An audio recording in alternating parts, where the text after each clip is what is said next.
अस्सलामुअलैकुम and good morning. देख रहे हैं आप नया दिन। मैं हूं आपके साथ मोहम्मद शोएब और मैं हूं महक असलम। तो प्रोग्राम का आगाज करते हैं और आगाज में एक लफ्ज जो कि मैं बार बार कहूंगी, आपने घबराना नहीं है, सुन लें दिल पे पत्थर रख के। महंगाई, महंगाई और महंगाई। मुझे लगता है, हमें लगता है कि मुल्क को हर तरफ से महंगाई ने घेरा हुआ है और हर चीज़ की कीमतें जो हैं कंट्रोल से बाहर हो गई हैं। अब आप जो हैं इजीली होके सुन सकते हैं क्योंकि दिल पे से हाथ उठा लें। अब आगे भी हम बताते हैं कि है क्या। जब महंगाई बढ़ जाती है तो अवाम हुकूमत से रिलीफ की उम्मीदें लगाती नजर आती है और जवाब में सिर्फ बढ़ते दाम अगर मिल जाते हैं तो मायूसी ज़्यादा फैल जाती है। जब बजट आता है तो हमेशा कहा जाता है कि बजट अवाम दोस्त होगा, अवाम को रिलीफ देगा, रिलीफ का जरिया बनेगा। वो पास होते ही अवाम पर महंगाई का पहला वार हो चुका है। पेट्रोलियम मसनूआत की हम बात करते हैं, 3 रुपये 86 पैसे फी लीटर तक महंगी कर दी गई है। पेट्रोल की कीमत में 2 रुपये और डीजल की कीमत में 1 रुपये 44 पैसे तक इजाफा हुआ है।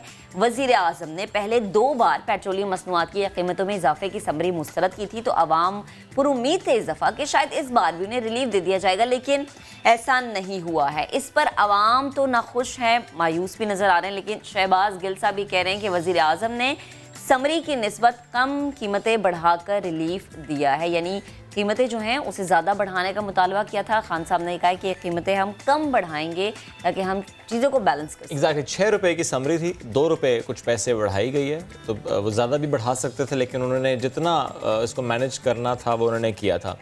बढ़ते हैं आगे और पेट्रोलियम मसनूआत की जब हम बात करें तो LPG ये भी महंगी हो गई है। ओगरा ने कीमत में एक बार फिर 19 रुपये फ़ी किलो इजाफा कर दिया है। घरेलू सिलेंडर 224 और कमर्शियल सिलेंडर 863 रुपये महंगा हो गया है। LPG की कीमत का तयन जुलाई के महीने के लिए किया गया है, जो कि आज से स्टार्ट हो चुका है। LPG की फ़ी किलो कीमत 141 से बढ़कर 160 रुपये हो गई है। तो ये जो बात हम करें ना महंगाई की, ज़ाहिर है इसमें हम देखते हैं कि वो चाहे पे पेट्रोलियम मसनूआती कीमतों में इजाफा, उसका एक इम्पैक्ट आता है। फिर LPG अगर इस पर भी हम देखें कि कीमतें बढ़ाएंगे तो हो सकता है कोई वजीर साहब या तो आ जाएं या तो एक ट्वीट कर दें कि हो तो ज़्यादा सकता था, हमने कम किया है। तो अवाम ये सुन तो लेते हैं, लेकिन ज़ाहिर है अवाम परेशान हैं। 1 रुपया, 2 रुपये, 3 रुपये, 4 रुपये, जब भी कोई चीज़ महंगी होती है उसका इम्पैक्ट ओवरऑल आता है, तो इसलिए अवाम पे परेशान होते हैं। लेकिन ये मंतक नहीं समझना कि देखिए ज़्यादा हो सकता था, हमने कम कर दिया, हम अवाम को रिलीफ दे रहे हैं। ये जब कम की बात आती है तो महंगाई महंगाई होती है। जैसे कहते हैं डिग्री होती है, अजान होती है और जनाब मुर्गा होता है, चाहे वो फार्मी हो या देसी हो। इस्लाम महंगाई होती है, चाहे कम हो या ज़्यादा। अग्रीड है कि एक नैरेटिव भी है महक, एक नैरेटिव हम गवर्नमेंट का क्या देखते हैं, जब भी कोई बात करनी होती है उससे पहले तुमहीद बांधी जाती है। पिछली गवर्नमेंट ऐसे करती थी, माजी में ऐसे होता आया है, पहले ऐसे होता था, अब ऐसा नहीं होगा।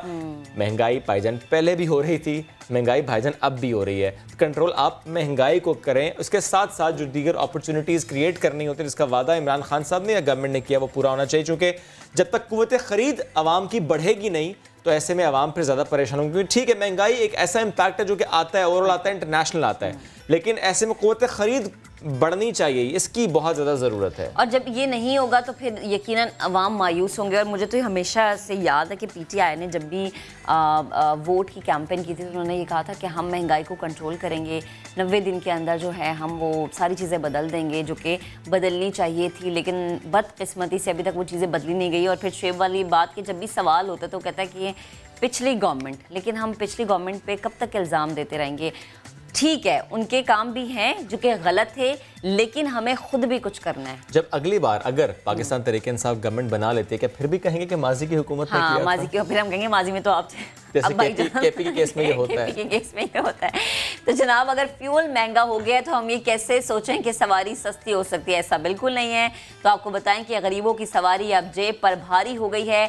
मशहूर मोटरसाइकिल साज कंपनी ने मुख्तलिफ मॉडल्स की कीमत में 4000 से 15,000 रुपये तक का इजाफा कर दिया है। जब मोटरसाइकिल की हम बात करते हैं तो जो बंदा गाड़ी अफोर्ड नहीं कर सकता वो कुछ ना कुछ करके जो है ना वो कर लेता है कि बाइक खरीद लेता है, चाहे वो इंस्टॉलमेंट पे खरीदे या कैश पे खरीदे, वो खरीद लेता है। इस पे भी यही होगा कि ज़्यादा बढ़ने थे तो हमने कम बढ़ा दिए। नहीं तो अच्छे खासे बढ़ा दिए हैं। 70cc और ड्रीम इसकी कीमत में 4,000 रुपये के इजाफे के बाद 85,900 और 91,900 रुपये की दोनों बाइक्स हो चुकी हैं। प्राइडर 6,500 और CG125 मॉडल 7,000 रुपये महंगी हुई हैं। तो जो सस्ती सवारी जिसे हम कहते हैं वो फिर से महंगी। इसमें एक इंपॉर्टेंट बात है कि अक्सर हम ये महक देखते हैं, लोग प्लान कर रहे होते हैं, कमेटी डालते हैं, कुछ जमा करते हैं, अच्छा इतने पैसे आ जाएंगे हम बाइक ले लेंगे, फिर वो ज़रा कमेटी डाल रहे हैं, प्लान कर रहे हैं, बचत कर रहे हैं, पैसे बचा बचा के बाइक लेने, जब वो जाएंगे, अब अगर जाएंगे बाइक लेने के लिए तो ये कहने को सिर्फ 5-7 हज़ार रुपए हैं, लेकिन उस शख्स के लिए ये पैसे बहुत ज़्यादा हैं जिसने पहले ही बहुत मुश्किल से पैसे जोड़े हैं। 5-7 हज़ार आज, अगर हम आज के तबके की बात करें ना, तो 5-7 हज़ार मैनेज करना बड़ा मुश्किल है। कि 5-7 हज़ार, उन 5-7 हज़ार में शायद आप राशन ख़रीद सकते थे, शायद आप बिजली का बिल दे सकते थे, घर का जो है वो निज़ाम जो है वो 15 दिन के लिए मज़ीद चला सकते थे। लेकिन जब भी अब आप बाइक ख़रीदने जाएंगे तो अपनी जेब में 5 से 7 हज़ार एक्स्ट्रा रख के, और वही बाइक लेकर जब आप पेट्रोल डलवाने जाएंगे तो पेट्रोल भी महंगा होगा, तो बाइक ना खरीदें, नहीं पैदल चल रहे हैं या फिर आप अवामी जो बसें हैं उसमें आप सफर कर लें, अवामी बस में सफर कर लें। कराची के पर्सपेक्टिव से, कराची के हवाले से अगर बात है तो फिर बाइक खरीद लें, लेकिन अगर लाहौर या इस्लामाबाद की बात है तो फिर आप अवामी, लेकिन वहाँ भी सिर्फ कुछ रूट्स पर वो बसेस चलती हैं, तो आपको अगर हम सारी अवाम की सहूलियात को या अवाम की परेशानी को मद्देनजर रखते हुए ये बात करें तो किसी भी एक चीज़ की जब कीमत बढ़ती है तो उसका इम्पैक्ट हर चीज़ पर आता है। जैसे पेट्रोल की कीमत बढ़ी है, सवारी पर इम्पैक्ट है, सवारी महंगी हो गई है, पेट्रोल नहीं डलवाएगा तो वो चलाएगा कैसे। आई थिंक शायद गवर्नमेंट या फिर जो ये इदारे हैं जो देखते हैं कि अवाम को सहूलियत कैसे देनी है, ये सोचना चाहिए कि एक चीज़ इसकी कीमत बढ़ रही है उस पर ये स्टेटमेंट ना हो कि अच्छा बढ़ा दिया हमने, ज़्यादा बढ़ा दी कम बढ़ा। चलें जी आगे बढ़ते हैं, कौमी सलामती से मुतालिक अमूर की बात भी कर लेते हैं। पार्लिमानी कमेटी बराए कौमी सलामती, इसका अहम इन कैमरा इजलास आज होना है।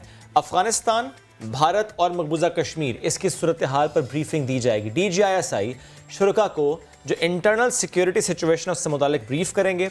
अफगानिस्तान में क़याम अमन पाकिस्तान के लिए कितना ज़रूरी है, खित्ते की मौजूदा सूरत हाल, इस पर आज हम प्रोग्राम में आगे चल के तफसीली गुफ्तगू करेंगे, क्योंकि पुरअमन पाकिस्तान, पुरअमन अफगानिस्तान, ये जो अमन है ना, ये एक दूसरे से मशरूत है। यहाँ का अमन वहाँ का अमन डिटर्मिन करेगा, वहाँ का अमन यहाँ का अमन डिटर्मिन करता है। तो ये जो खित्ते का अमन है इस पर हम आगे चलकर बात करेंगे। लेकिन इसके साथ साथ जो इंटरनेशनल हम मामलात अगर आपके सामने रखें तो गर्मी सिर्फ पाकिस्तान में, इस खत्ते में नहीं, गर्मी हर जगह पर हमें नज़र आ रही है।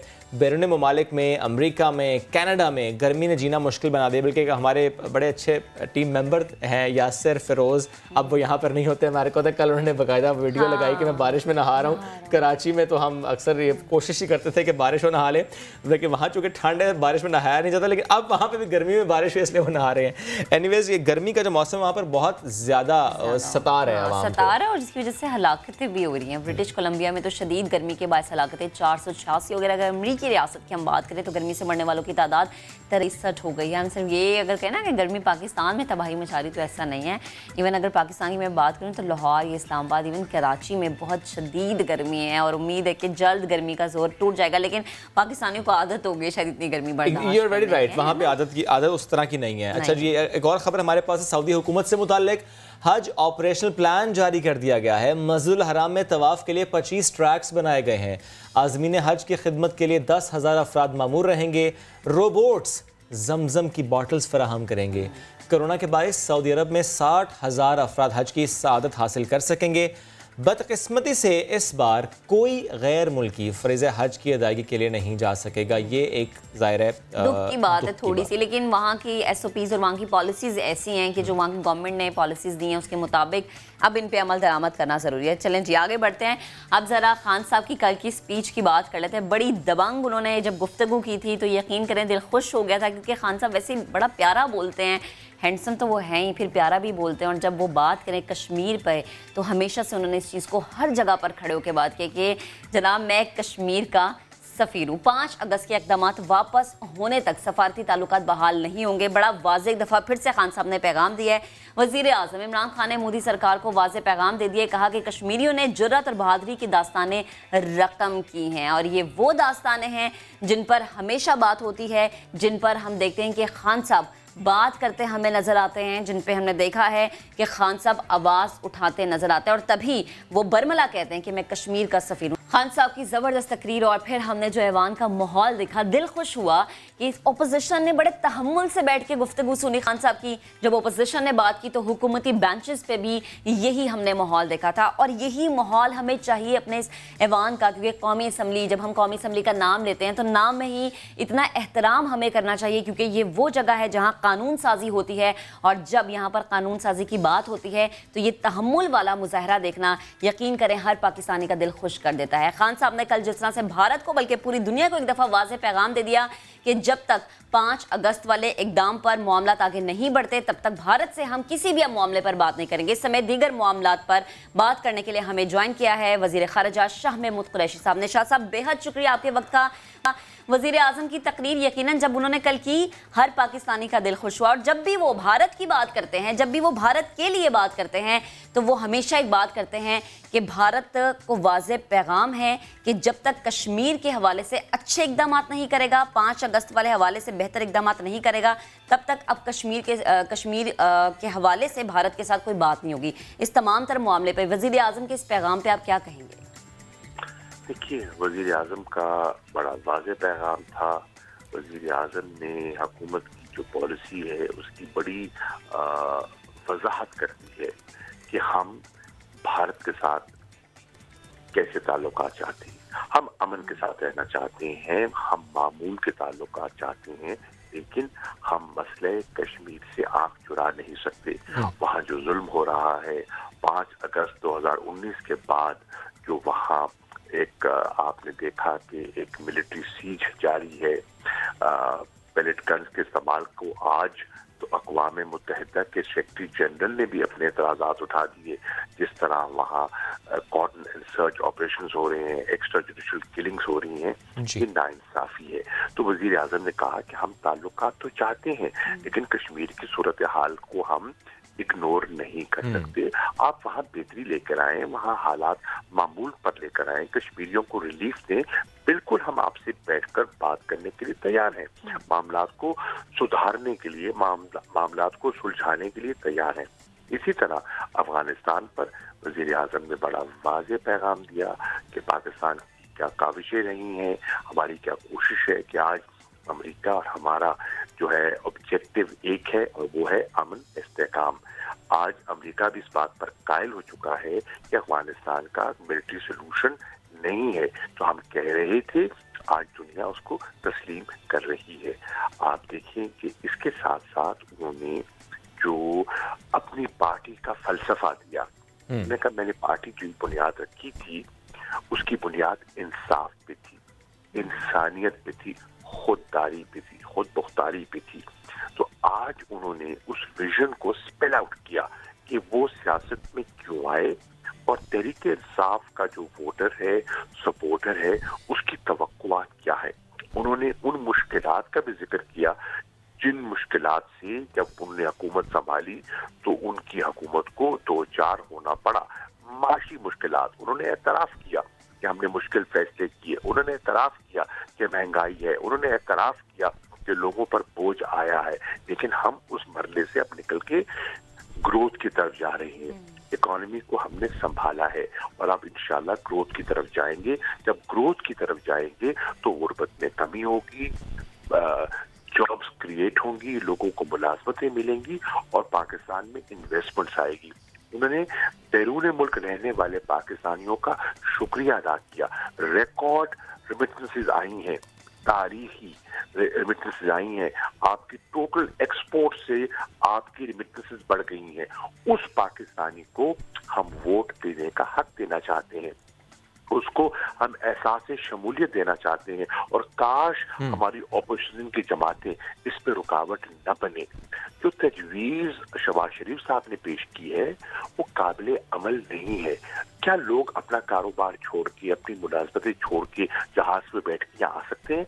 मुमकिन नहीं है और हम उनको राइट देना चाहते हैं। तो आज टेक्नोलॉजी ऐसी दस्तयाब है कि उस टेक्नोलॉजी के सहारे वो पाकिस्तान की मदद भी कर सकते हैं, पाकिस्तान के स्टेक होल्डर भी बन सकते हैं। ठीक, शाह साहब एक बात और इमरान खान साहब ने की, अमेरिका से मुताल्लिक माजी की मीटिंग का भी हवाला दिया जिस तरह से पाकिस्तानी गवर्नमेंट अमेरिका की बातें मानती रही और आवाम से झूठ बोलती रही, वो बात भी की। मुशर्रफ साहब की किताब का हवाला भी दिया। इन्हें एक क्लियर मैसेज अब इमरान खान साहब ने दे दिया है कि अब no more do more, it's time to say no मोर।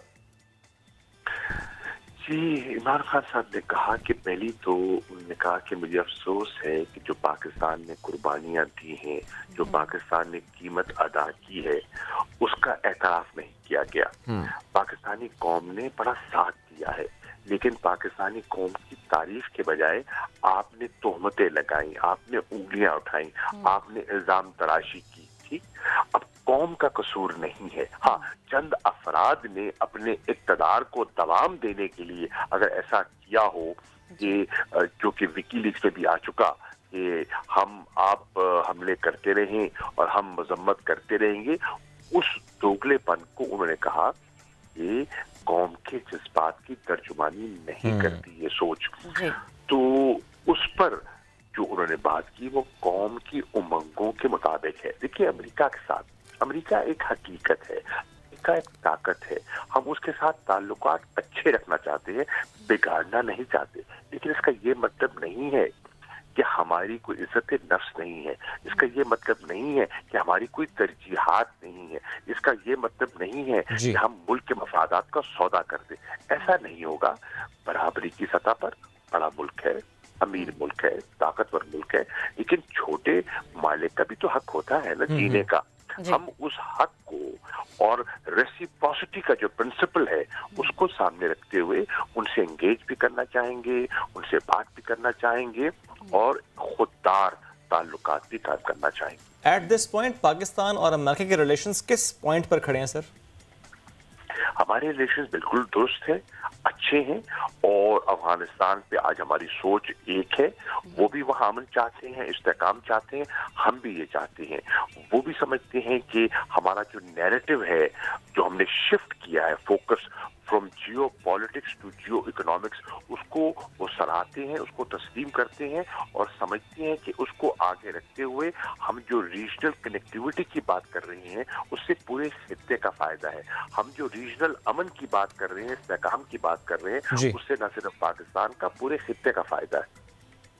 ठीक, शाह साहब एक बात और, अब जो आने वाला संडे है जब अमरीकी फ़ौज का इनखला शुरू होना है अफ़गानिस्तान से 4 जुलाई से, इसके बाद क्या देख रहे हैं पाकिस्तान की सिचुएशन, क्या देख रहे हैं खित्ते की सिचुएशन, क्योंकि ये बहुत तारीखी मामला होने वाला है?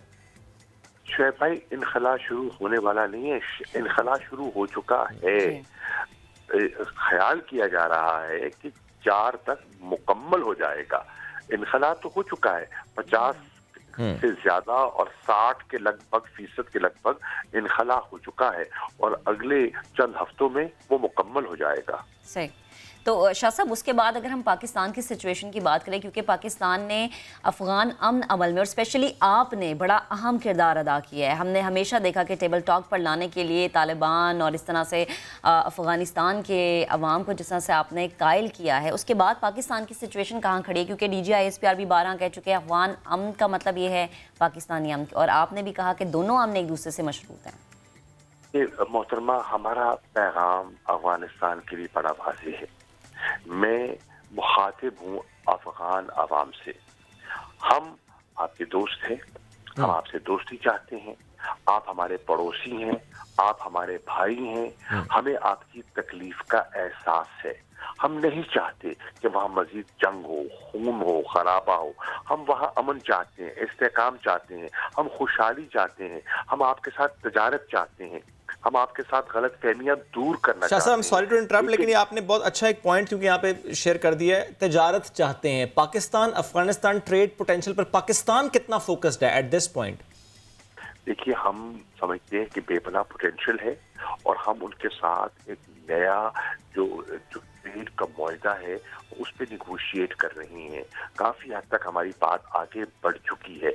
हम एक नया ट्रेड का मुआहदा उनके साथ करना चाहते हैं। अच्छा। ताकि उनके लिए भी आसानी पैदा हो, हमारे लिए भी आसानियां पैदा हो। एक्सपेक्ट क्या है सर, ट्रेड वॉल्यूम कितना हो सकता है पाकिस्तान और अफगानिस्तान के दरमियान इस नए मुआहदे के बाद? कई गुना बढ़ सकता है, यकीन जानिए कई गुना बढ़ सकता है। हम उनकी ट्रांजिट ट्रेड को भी फैसिलिटेट करना चाहते हैं। अब देखिए, मैं अर्ज कर रहा था, जिम्मेदारी है अफगानों की। उनका मुल्क है, उनका मुल्क मुश्किलात से गुजर रहा है। अब उनकी लीडरशिप को फहमो फरासत का मुजाहरा करना होगा। उनको मिल बैठकर अपने मसाइल पर गुफ्तो शुनीद करनी होगी। अगर लोग इक़्तिदार से चिपके रहेंगे या लोग बज़ोर बाजू कब्जा करने की कोशिश करेंगे, उससे खून खराबा होगा, जिससे अफगानिस्तान का फायदा नहीं है। और अफगानिस्तान के नुकसान से जुड़ा हुआ है पाकिस्तान का नुकसान। खुदा ना खास्ता अफगानिस्तान के हालात बिगड़ते हैं तो पाकिस्तान भी मुतासिर होगा। बिल्कुल ठीक है। शाह साहब, लास्टली एक और मामला, हमेशा जब आप गुफ्तगू करते हैं बहुत ही सॉफ्ट स्पोकन है, आप तहम्मुल से बात करते हैं। कल थोड़ा सा गुस्से में हमने आपको देखा पार्लियामेंट में, बिलावल साहब की बात का जो जवाब आपने दिया, why is that so? Shah साहब, इतना गुस्सा क्यों? देखिए भाई, देखिए बिलावल पर बच्चा है, मैंने गुस्सा क्या करना है उस पर। देखिए बात ये है, ना समझी का सबूत दे रहे थे। उन्होंने कुछ रिवायात का जिक्र किया। अब रिवायत ये है कि कायदे हिज़्ब इख्तिलाफ बजट की डिबेट को ओपन करते हैं, सिंध में उन्होंने नहीं करने दी। रिवायत ये है कि वजीर खजाना डिबेट के बाद इख्तितामी खिताब करते हैं, सिंध में ऐसा नहीं हुआ। रिवायत ये है कि पब्लिक अकाउंट कमेटी की चेयरमैनशिप ऑपोजिशन को दी जाती है, सिंध में नहीं दी गई।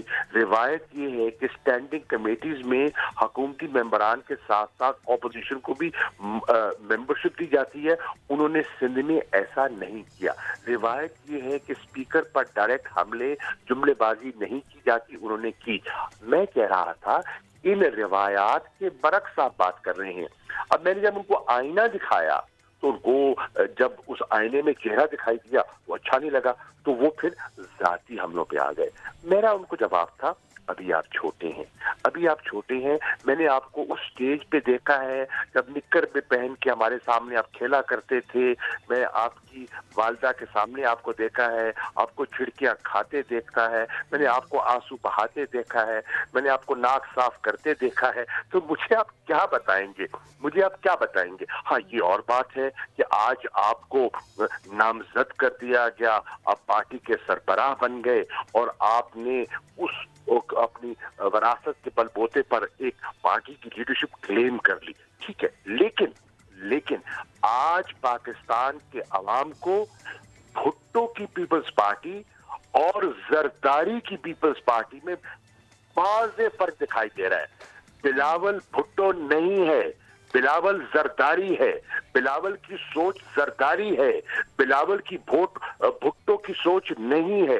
ये जरदारी का बेटा है, ये बेनज़ीर का यकीनन है, पर सोच जरदारी की गालिब है।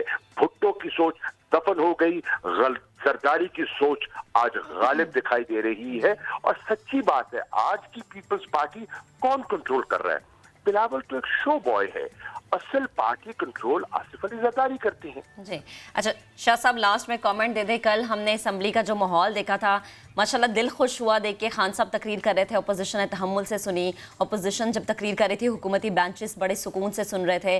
और हमने देखा कि जब खान साहब ने दहशत गर्दी के खिलाफ जंग की बात की तो अपोजिशन की तरफ से बेंचेस बजाए गए। ये एक बड़ा मज़े का माहौल था और दिल खुश हुआ ऐसे माहौल को देख के। उम्मीद है कि आगे ऐसा ही माहौल बरकरार रहेगा असम्बली का। देखिए, हमारी पहले दिन से यही कोशिश है और रहेगी कि ऑपोजिशन हमारा नुक्ता नजर सुने, हम उनका नुक्ता नजर सुने, तहम्मुल से सुने। आपको हमारी पॉलिसी पसंद नहीं है, आप तनकीद करें, हम सुनने के लिए हौसला रखते हैं। हमें अपना मौक़िफ़ पेश करने दें, फैसला आवाम करेगी। और जब वक्त आएगा आवाम अपना फैसला करेगी, कौन कितने पानी में है, किसने क्या कुछ किया। आपके माजी से भी लोग वाकिफ हैं। आज आपका हाल देखिए, इस वक्त सिंध में पीपल्स पार्टी को हुकूमत किए हुए 12वां साल है, मुसलसल हुकूमत कर रहे हैं। और सिंध के अंदरून सिंध के हालात क्या हैं, उमरकोट के हालात क्या हैं, थरपारकर के हालात क्या हैं, बदीन के हालात क्या हैं, घोटकी के हालात क्या हैं, जी आप देखें जामशोरो के हालात क्या हैं। मैं किस किस इलाके का नाम लूं, आप देखेंगे कि हालात नागुफ्ता बे हैं। आप देखेंगे इंसाफ नाम की चीज नहीं है, आप देखेंगे गवर्नेंस है नहीं, आप देखेंगे करप्शन आसमान को छू रही है। तो जब लोग इन चीजों को मवाजना करते हैं तो आप 100 नारे लगाएं, उन नारों में वजन नहीं रहता। ठीक है, शाह महमूद कुरैशी साहब वज़ीर ख़ारजा साथ मौजूद थे, गुफ्तगू करते। Thank you very much. एक ब्रेक लेंगे नाजरीन, वापस आएंगे, साथ रहिए।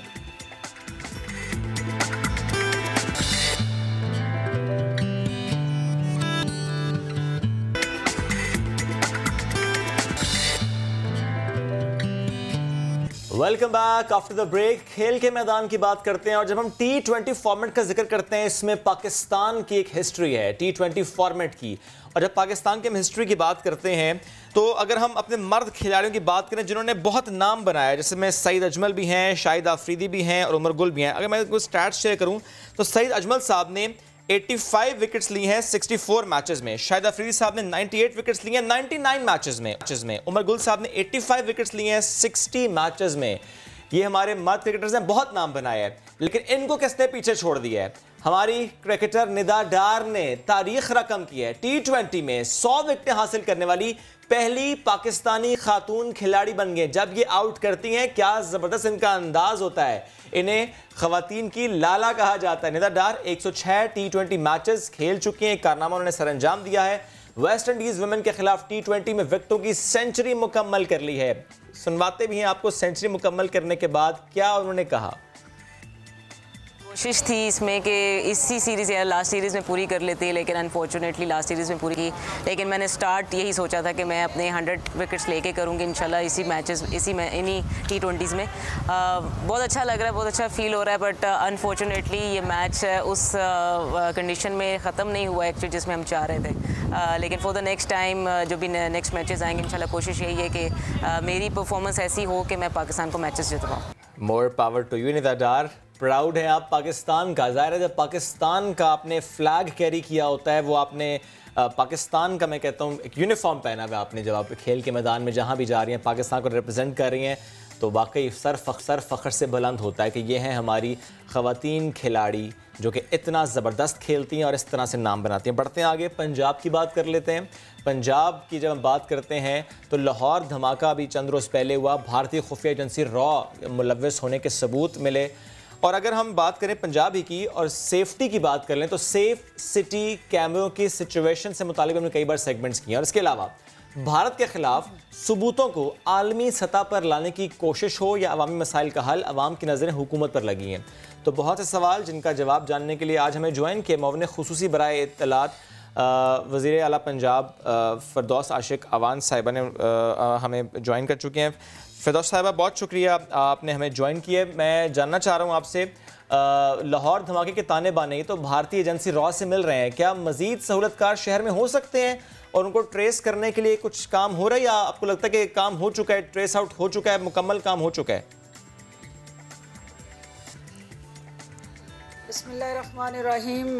जैसा कि आप जानते हैं कि सानिया जौहर टाउन के बाद जिस तरह से कलील मुद्दत के अंदर हमारी लॉ इन्फोर्समेंट एजेंसीज, पाक फ़ौज, CTD, पुलिस और इंटेलिजेंस ऑपरेटर्स ने जिस आसान तरीके से तमाम किरदारों को ना सिर्फ अपनी गिरफ्त में लिया, बल्कि जिस जाफशानी के साथ, मेहनत के साथ उन्होंने इस गठजोड़ को बेनकाब किया और इस सारे वाक़े के साथ जुड़े जो ताने बाने थे उस पूरे नेटवर्क को उन्होंने जिस तरह गिरफ़्तार करके पाकिस्तान मुखालफीन को ये पैगाम दिया कि पाकिस्तान अल्हम्दुलिल्लाह एक आज़ाद खुद मुख्तार रियासत के तौर पे अपने दफा के लिए हर लम्हा चाको चुबंद है और हमारी फ़ौज पाकिस्तान जो है वो कौमी सलामती की तरफ बढ़ने वाले किसी भी हाथ को काटने की भरपूर सलाहियत रखती हैं। और ये गिरफ़्तारियाँ जो है इस बात का पैगाम है और अमली सबूत हैं कि पाकिस्तान के मुखालफिन जो हैं वो जो भी अपना गठजोड़ तय कर लें, पाकिस्तान को नुकसान पहुँचाने के लिए, उसका अमन तबाह बर्बाद करने के लिए फ़िनंशियल सपोर्ट कर लें या कुछ काली भेड़ों को अपने मफाद के लिए इस्तेमाल कर लें और उनको एक सहूलतकार के तौर पे सामने ले आएं, किसी महाज पे भी उन्हें कामयाबी नहीं होगी, क्योंकि पाकिस्तान का अमन तबाह करके पाकिस्तान की तरक्की और खुशहाली के रास्ते में रोड़े अटकाने वाले किसी भी मुल्क को, उसकी एजेंसी को हम ये इजाज़त नहीं देंगे।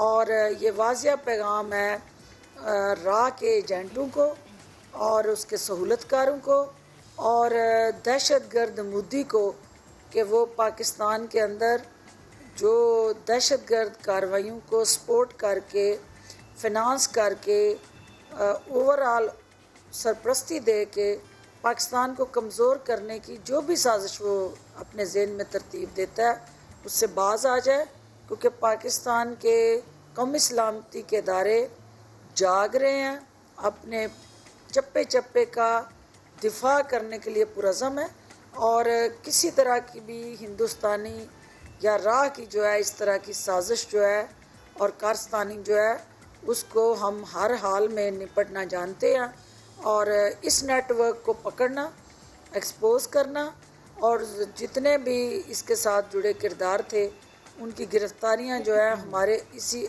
अज़म की निशानी है। ठीक है। अच्छा फिरदौस साहिबा ये भी बताएगा कि अगर रिंग रोड का मंसूबा तब्दील होता है तो जो नया रूट है उस पर काम नहीं होता और जिनको ज़मीन दी गई है, जिनको ज़मीन मालिकान को पैसे दिए गए इसके एवज़, तो क्या वो वापस लेना हुकूमत के लिए एक संगीन मसला होगा? क्योंकि पंजाब में हमेशा ये कल्चर देखा गया है कि अगर पैसे दे दिए जाएँ ज़मीन के एवज़ तो वो कभी वापस मिलते नहीं हैं।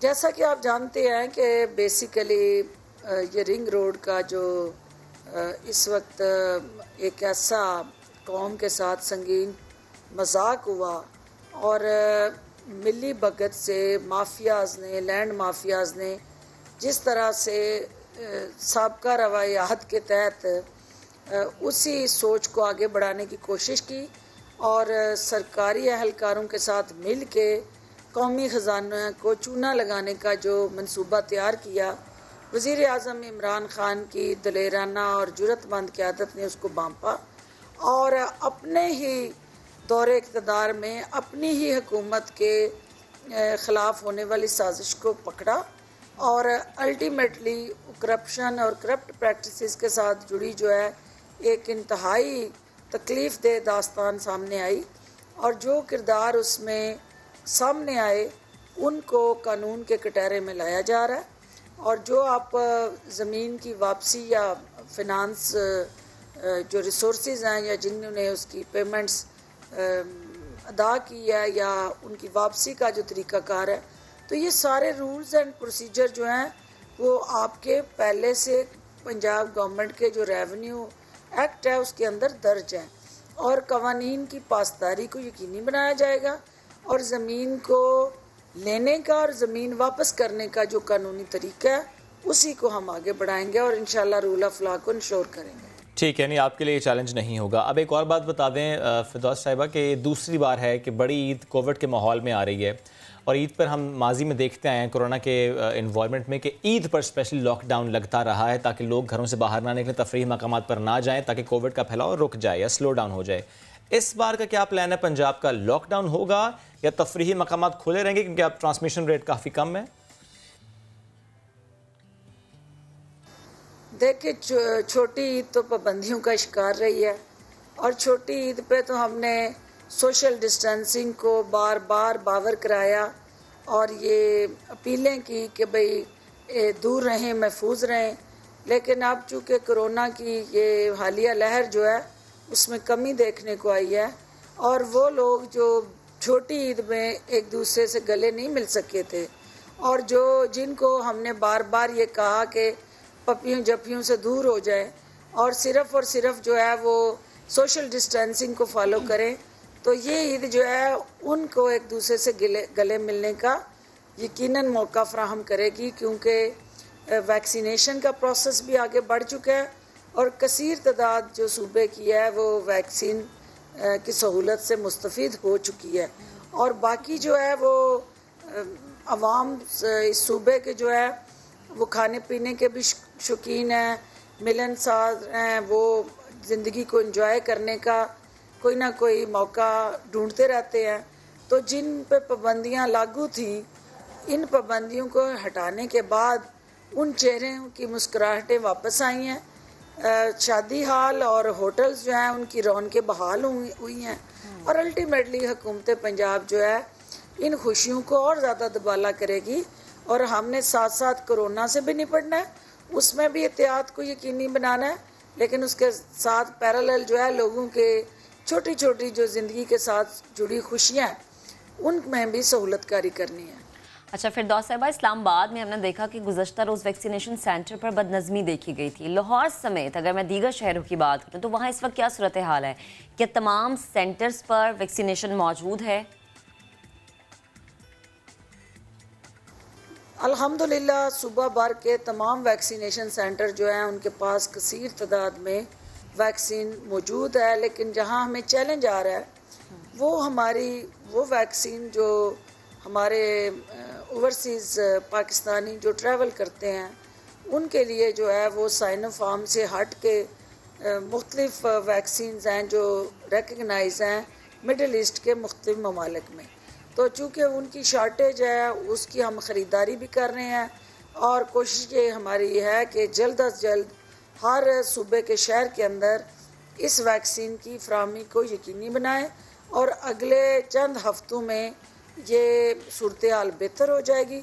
और मैं अपील करूंगी उन तमाम अपने भाइयों को जो पाकिस्तान से बाहर सफ़र करना चाहते हैं कि वो वैक्सीनेशन सेंटर पे जाके तोड़ फोड़ की बजाय, हल्ले गुल्ले की बजाय सब्र का मुजाहरा करें और सब्र का दामन जो है उसको थामे रखें। और ये आपकी जायज़ डिमांड है, हुकूमत को इसका एहसास है और इंशाल्लाह आपकी ज़रूरत को जल्द अज जल्द पूरा करके हम हर तरह की सहूलतकारी को यकीनी बनाएंगे। फिरदौस आशिक अवान साहब, थैंक यू वेरी मच। साहब गुफ्तगू कर रहे थे, क्विकली बढ़ेंगे आगे। रिलीफ की बात करते हैं, सब्सिडीज़ की बात करते हैं। यूटिलिटी स्टोर्स कॉर्पोरेशन 15 रोज़ के लिए सब्सिडी दे दी गई है, जबकि अब एहसास टारगेटेड सब्सिडी प्रोग्राम के जरिए यूटिलिटी स्टोर्स से मजीद रिलीफ मिलेगा। इस रिलीफ ही पर बात करने के लिए MD utility stores corporation Umar Lodhi साहब ने हमें ज्वाइन किया। उमर साहब अस्सलाम वालेकुम, गुड मॉर्निंग। अस्सलाम वालेकुम जी। सर मुझे प्लीज़ ये शेयर कीजिएगा, 15 दिन के लिए ये सब्सिडी देने का मतलब क्या है कि अब आइंदा आने वाले 15 दिनों में ही हमें वो 5 अशिया उस कीमत पर मिलेंगी जिस कीमत पर पहले मिलती आई हैं, स्पेशली इन रमज़ान? मैं जी इसमें थोड़ी करेक्शन कर दूं। हमारे पास जो बजट ये 15 दिन की नहीं है, ये कंटिन्यू करेगी जी for the month of July for sure. Okay. और इसमें ये है कि जो जहाँ टारगेट सब्सिडी की बात है, अगर आप कहते हैं तो उसका ये है कि हमारा कंप्यूटर सिस्टम लग रहा है। इंशाल्लाह मुझे उम्मीद है 31 जुलाई और may be 10 days up and down वो कंप्लीट हो जाएगा। तो उसके साथ टारगेट सब्सिडी, तो सब्सिडी रुक नहीं रही है। अच्छा। तो ये जो तासर है कि जिसके बाद सब्सिडी ख़त्म हो जाएगी, सब्सिडी ख़त्म नहीं होगी। ओके। जो पहले ओपन सब्सिडी थी वो अब टारगेट सब्सिडी की तरफ चल जाएगी, ताकि सबके लिए ये नहीं कि जो भी आए वो ले ले, वेयरएज अब वो सब्सिडी जो मुस्तहिक लोग हैं उनकी तरफ। सर ये प्लीज़ एलेबोरेट कीजिएगा, इससे हम क्या समझें कि हर यूटिलिटी स्टोर पर आने वाले हर सारिफ को वो चीज़ उस कीमत पर नहीं मिलेगी? ये तयन कैसे होगा फिर कि वो एक डिजर्विंग सिटीजन है? इसका असर ये है कि एहसास प्रोग्राम हमारे साथ लिंक होगा। ओके। उसके साथ जो भी उन पे लोग जी, तो वो उसकी लिंकेज होगी और उसी तरह उन लोगों को ये टारगेटेड सब्सिडी मिलेगी। और आई एम श्योर उसका भी जो है साइज़ वो बड़ा किया जाएगा। तो ये उसकी लिंकेज बनेगी ताकि जो लोग हैं मुस्तहिक उनको मिले, और उसकी फर्दर आगे भी फैसेट्स है जो शायद अभी मैं डिस्क्लोज ना करूं बिकॉज उसकी मैकेनिक्स अभी सीधे नहीं। तो मेरा उसमें सिर्फ ये होगा to make it more simple, subsidy will continue और वो टारगेटेड सब्सिडी की तरफ जाएगी। इस वक्त तक हम इसको इसी हद तक रखें सो दैट कंफ्यूजन ना हो जाए। नहीं सर, अगर मैं फिर भी समझना चाह रहा हूँ इसको इस तरीके से कि जो भी रजिस्टर्ड है एहसास प्रोग्राम के लिए, हम इससे ये समझें कि जो रजिस्टर्ड है वो जाएगा किसी भी यूटिलिटी स्टोर पर और वो सिर्फ दिखाएगा कि मैं रजिस्टर्ड हूँ, वो मर्द है या खातून है, और उसको फिर वो चीज़ मिल जाएगी। चीनी 68 रुपीज़ की मिल जाएगी, बाकी आटा चावल दालें घी ये उस कीमत पर मिल जाएगी, बाकियों को नहीं मिलेगी। That's correct. अभी ऐसे ही। अच्छा उमर साहब ये भी बताएं कि इस टारगेट से क्या सेट किया गया है कि आवाम को कितना रिलीफ मिल जाएगा, क्योंकि आवाम को इस तरह के प्रोग्राम से उम्मीदें तो बड़ी वाबस्ता होती हैं, लेकिन होता ये है कि वो चीज़ मिलती नहीं है जो कि आवाम को मिलनी चाहिए। तो इस दफ़ा जो टारगेट सेट किया गया है प्लीज़ ज़रा वो भी बताएं ताकि जो आम आवाम हमें देख रही है उनको ज़्यादा आसानी से समझ आ सके चीज़ें। देखिए जी, मैं तो पहले आपके दूसरे सवाल का जवाब दे दूं कि हमने यूटिलिटी स्टोर्स ने जनवरी 2020 से गवर्नमेंट ने बहुत इसमें जो है बजट्स रिलीज़ किए हैं, और मैं ये तो कभी नहीं कहूँगा कि जी हमने 100% हमारा जो है हमने सबको जिस हद तक भी हो सका। रमज़ान देख लिए, बहुत अच्छा रमज़ान गुजरा, और पिछले जनवरी से लेके 2020 से लेके हम तमाम आवाम को चीनी 68, कोई प्राइस चेंज नहीं हुई, घी की कोई प्राइस चेंज नहीं, आटे की कोई प्राइस नहीं, चावल दालें पाँचों चीज़ों की। कुछ ये कहना कि जी लोगों को मिलती नहीं है, मैं वही दोहराता हूँ, प्राइस कैप इतना था, ऑफ कोर्स शायद हम पूरी पाकिस्तान की पॉपुलेशन का तो वो पूरा ना कर सकें, लेकिन हमने हत्तल वसा जहाँ तक भी हो सकी है। आप लोगों ने स्पॉट चेक्स भी किए हैं, और उसके लिहाज से भी हमने काफ़ी हद तक लोगों को ये प्रोडक्ट्स प्रोवाइड किए। अब जहाँ तक टारगेट सब्सिडी का, उसका यही मैकेनिज़्म होगा कि टारगेट सब्सिडी जो एहसास प्रोग्राम वाला अपना कार्ड होगा, वो कंप्यूटर्स पे स्वाइप होगा, वो किसी भी स्टोर पे जाएंगे, जो उनकी उस महीने का जितनी उनकी एलोकेशन होगी मिकदार की या पैसों की, तो उस हिसाब से उनको वो टारगेट सब्सिडी से उनको वो मिलेगी, और किसी भी पाकिस्तान के स्टोर पे वो जाएंगे और उनको वो मिलेगी। ज़बरदस्त। ये तो सर एक बहुत डिफरेंट प्लान लेकर आए हैं आप लोग, क्योंकि इससे होगा ये कि मिस मैनेजमेंट नहीं होगी, जो पहले कुछ जगहों पर हम देखते आए ये कि अगर किसी ने जाके ज़्यादा चीज़ें वहाँ से उठाने की कोशिश की और फिर जाके अगर बेच दिया जो डिज़र्व नहीं करता, अब एटलीस्ट वो नहीं जा सकेगा, सिर्फ वही शहरी जाएगा जो डिज़र्व करता है। सर वैसे अंदाज़न कितने ऐसे सिटीजन्स हैं जो एहसास प्रोग्राम पर रजिस्टर्ड हैं? ज़ाहिर आपके पास भी डिटेल्स होंगी कि जो अहल हैं कि वो यूटिलिटी स्टोर्स पर जाकर ले सकते हैं, कितने पाकिस्तानी? मैं इस पे जी आई थिंक ये नंबर एहसास ही शेयर कर सकेंगे। इट विल बी अनफेयर कि मैं कुछ नंबर दे दूं। फिर ये बता दें कि ये सिस्टम कब से काम करना शुरू हो जाएगा, बिकॉज ज़ाहिर है वो कंप्यूटर सिस्टम है, वो कब से काम करना शुरू कर देगा? जी हमारे इंस्टॉलेशन किसी हद तक शुरू हो चुकी है, आज भी हम उस पर काम कर रहे हैं, और आगे भी हमारा इस पे भी काम इस पे जारी है। हमारा हदफ या टारगेट जो है वो है 31 July, may be a week later, but let's say safely 15 August इंशाल्लाह will be up and running. और ये हमारा प्रोग्राम, इस पर हम जो इनिशियल ट्रायल है वो हम अपना कंप्लीट कर चुके हैं। सही है, हमारा ट्रायल कंप्लीट हो चुका है। इस ट्रायल में हमारे क्या होगा, हमारा सर्वर्स लग चुके हैं, हमारी PTCL के थ्रू जो लाइंस हैं वो इंस्टॉल हो चुकी हैं। अब हमें अपना POS जो है वो इंस्टॉलेशन का प्रोसेस शुरू है, तो इंशाल्लाह अनकरीबी, अब वो वाली बात नहीं है, महीनों की बात नहीं है, शायद 1-1.5 माह की बात है कि इंशाल्लाह प्रोग्राम शुरू हो जाए। ठीक है उमर साहब, ये भी बताएगा, जो आप प्लान बता रहे हैं बड़ा ज़बरदस्त है और यकीनन रिलीफ की तरफ हम बढ़े, और खान साहब का भी यही हमेशा से वो रहा है कि हमने आवाम को रिलीफ देनी है। तो यूटिलिटी स्टोर्स के लिए वज़ीर आज़म पैकेज में मज़ीद अब हम देखें कि तोसी मिलेगी? ये जो 1 महीने की तोसी है अभी तो है जी। देखें, एज आई सेड, मैं इसको बिल्कुल क्लियर कर दूँ, आपका ये दूसरा या तीसरी दफ़ा ये सवाल, सब्सिडी विल कंटिन्यू, सब्सिडी ख़त्म नहीं होगी। टारगेटेड सब्सिडी डेफिनेटली शुरू होगी जब कंप्यूटर्स लग जाएंगे, जब हम पूरी तरह हमारा डेटा जो हो चुका हुआ है। तो रिपीट कर दूं, सब्सिडी बंद नहीं हो रही, टारगेटेड सब्सिडी की तरफ जा रहे हैं, ताकि जो आप भाई ने जो कहा कि वो जो थी कि जी नॉन डिज़र्विंग लोग भी ले जाते थे, ज़्यादा भी चला जाता थी, वो शिकायत इंशाल्लाह बिल्कुल ख़त्म हो जाएंगी, और target so subsidy will continue. इस महीने 31 तक या जब ये स्टार्ट होती है उस डेट से पहले कोई जाएगा तो उसे चीनी 68 रुपीज़ की मिलेगी? जी बिल्कुल बिल्कुल मिलेगी, 68 की चीनी मिलेगी, ये 170 का मिलेगा, और इसी तरह आटा भी मिलेगा। और जो इसमें फॉल नहीं करते एहसास प्रोग्राम में, वो जब यूटिलिटी स्टोर जाएंगे उन्हें चीनी कितने रुपए की मिलेगी सर बाद में?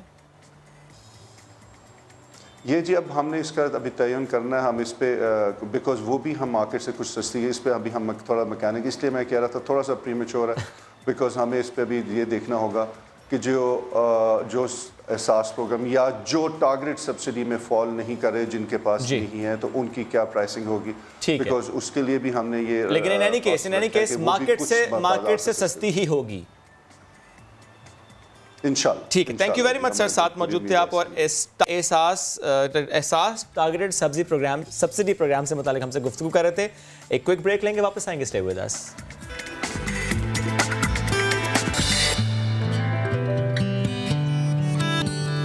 नया दिन में नए सिरे से खुशामदीद। थर की बात करेंगे। थर से खबर यह है कि बीमारी के बायस थर के हसीन परिंदे तेज़ी से मरने लगे हैं। गांव केसराड़ यहाँ पर 2 रोज़ के दौरान 9 मोर हलाक हो गए हैं। इसी पर बात करेंगे। हमें ज्वाइन किया अब्दुल जब्बार ने। अब्दुल जब्बार, आगाह कीजिएगा। जी बिल्कुल, सहराए थर पार कर का फिक्री उस मोर परिंदे इस वक्त सहराए थर में सख्त गर्मी के बायस पानी न मिलने पर मुख्तलिफ वायरस का शिकार हो गए हैं। जो इलाका मकीन कह रहे हैं आंखों की बहनाई से महरूम होकर मोर परिंदे जो तड़प जो होकर जांबाक हो जाते हैं। इस वक्त गाँव केसराड़ में 2 रोज के अंदर जो 9 मोर परिंदे जो हलाक हो चुके हैं। इस वक्त इस हवाले से महकमा वाइल्ड लाइफ ने अभी तक कोई नोटिस नहीं लिया। इलाका जो अपनी मदद आपके तरह टोटकों के जरिए मोर परिंदों को बचाने की कोशिश करें, लेकिन ये नाजिक परिंदा जो वो जानवर नहीं हो रहा, इसलिए मौत में जो वो तेजी आ रही है। इस वक्त थर पार करके लोग जो वो भी इस परिंदों को बचाने के हवाले से कोशिश ही करें, लेकिन जो है ये गर्मी की शिद्दत के बायस जो मोर जो वो तेजी से हलाक हो रहे हैं। जी शुक्रिया, आपने अपडेट किया। एक और खबर है, टिकटॉक ने अपनी पहली तिमाही ट्रांसपेरेंसी रिपोर्ट जारी कर दी है। पॉलिसीज़ की खिलाफ वर्जी पर टिकटॉक ने पाकिस्तान में 65 लाख वीडियोस हटा दी हैं। नामुनासिब मवाद हटाए जाने वाले 5 बड़े ममालिक में अगर हम बात करें तो अमेरिका जो है वो पहले नंबर पर है। तो अहम खबर है जिससे मुतालिक आपको अपडेट कर रहे हैं।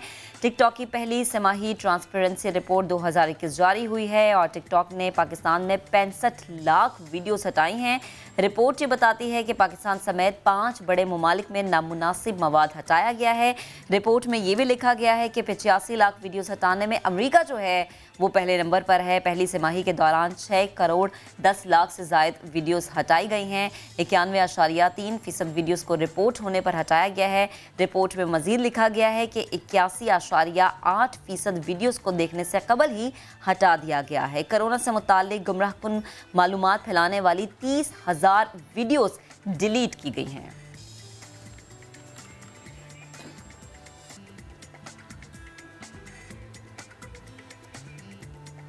आगे बढ़ेंगे। क्लासिकल मौसीकी की बात करते हैं और उसमें तबले को एक मुनफरिद हैसियत हासिल है। तबला नवाजी एक मुश्किल फ़न है और तबला साजी इससे भी कहीं ज़्यादा मुश्किल।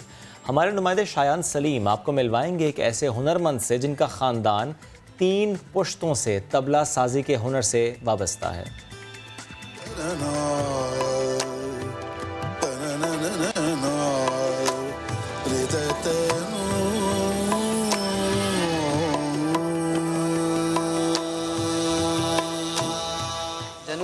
शौक भी और रोजी भी है, तीनों काम हो गए ना इसमें।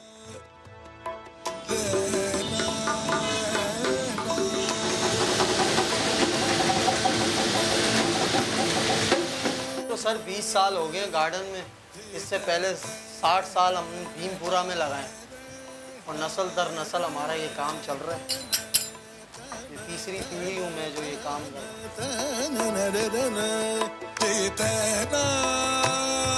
बकरी की स्किन यूज होती है, बकरी की, गाय की।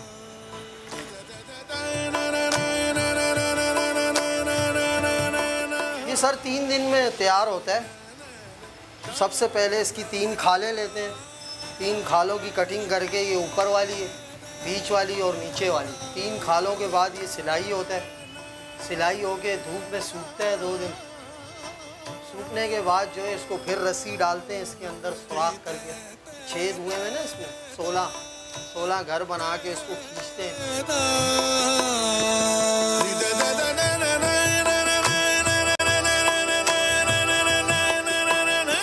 फिर इस पे ये आयरन स्याही, हम लोग तो स्याही कहते हैं, वैसे ये लोहा है, आयरन है। फिर ये इसके ऊपर लगा के इसका टोन बनाते हैं। 16 घरों को मिलाते हैं तब एक सुर निकलते हैं।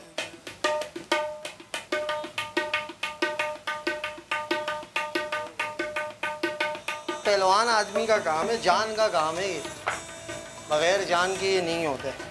पाँव में हड्डी में कोई राड़ वगैरह हो, उससे ये काम नहीं होगा।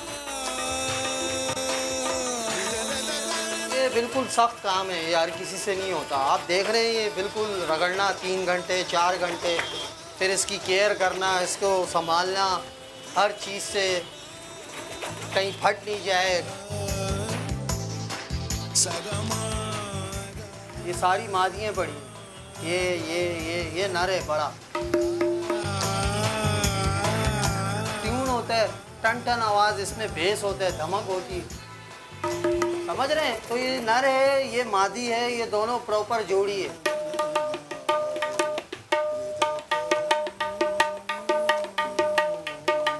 ज़्यादातर मादी फटती है, नर कम फटता है। नर कम खिंचा होता है, मादी ज़्यादा खिंची हुई होती है। रस्सियों पे ही तो सारा दारो मदार है, रस्सी इसकी कमज़ोर हो तो ये बोल नहीं पाएगा। बदरी जो है ना, बदरी, सारा कमाल ही इसका बदरी का। ये हाथ की तैयार हुई हुई चीज़ है, ये मशीन की तरह नहीं बोलती, मशीन से मीठी बोलती है। असल में ये काम है सख्त, करता नहीं है कोई, इसलिए बनाने वाले इसके कम है। यहाँ करेगा भी तो करके छोड़ देगा, लेकिन बजाने से ज़्यादा ये मुश्किल है बनाना। इसको सुआ कहते हैं, इससे सिलाई करते हैं, ये भी लग जाता है।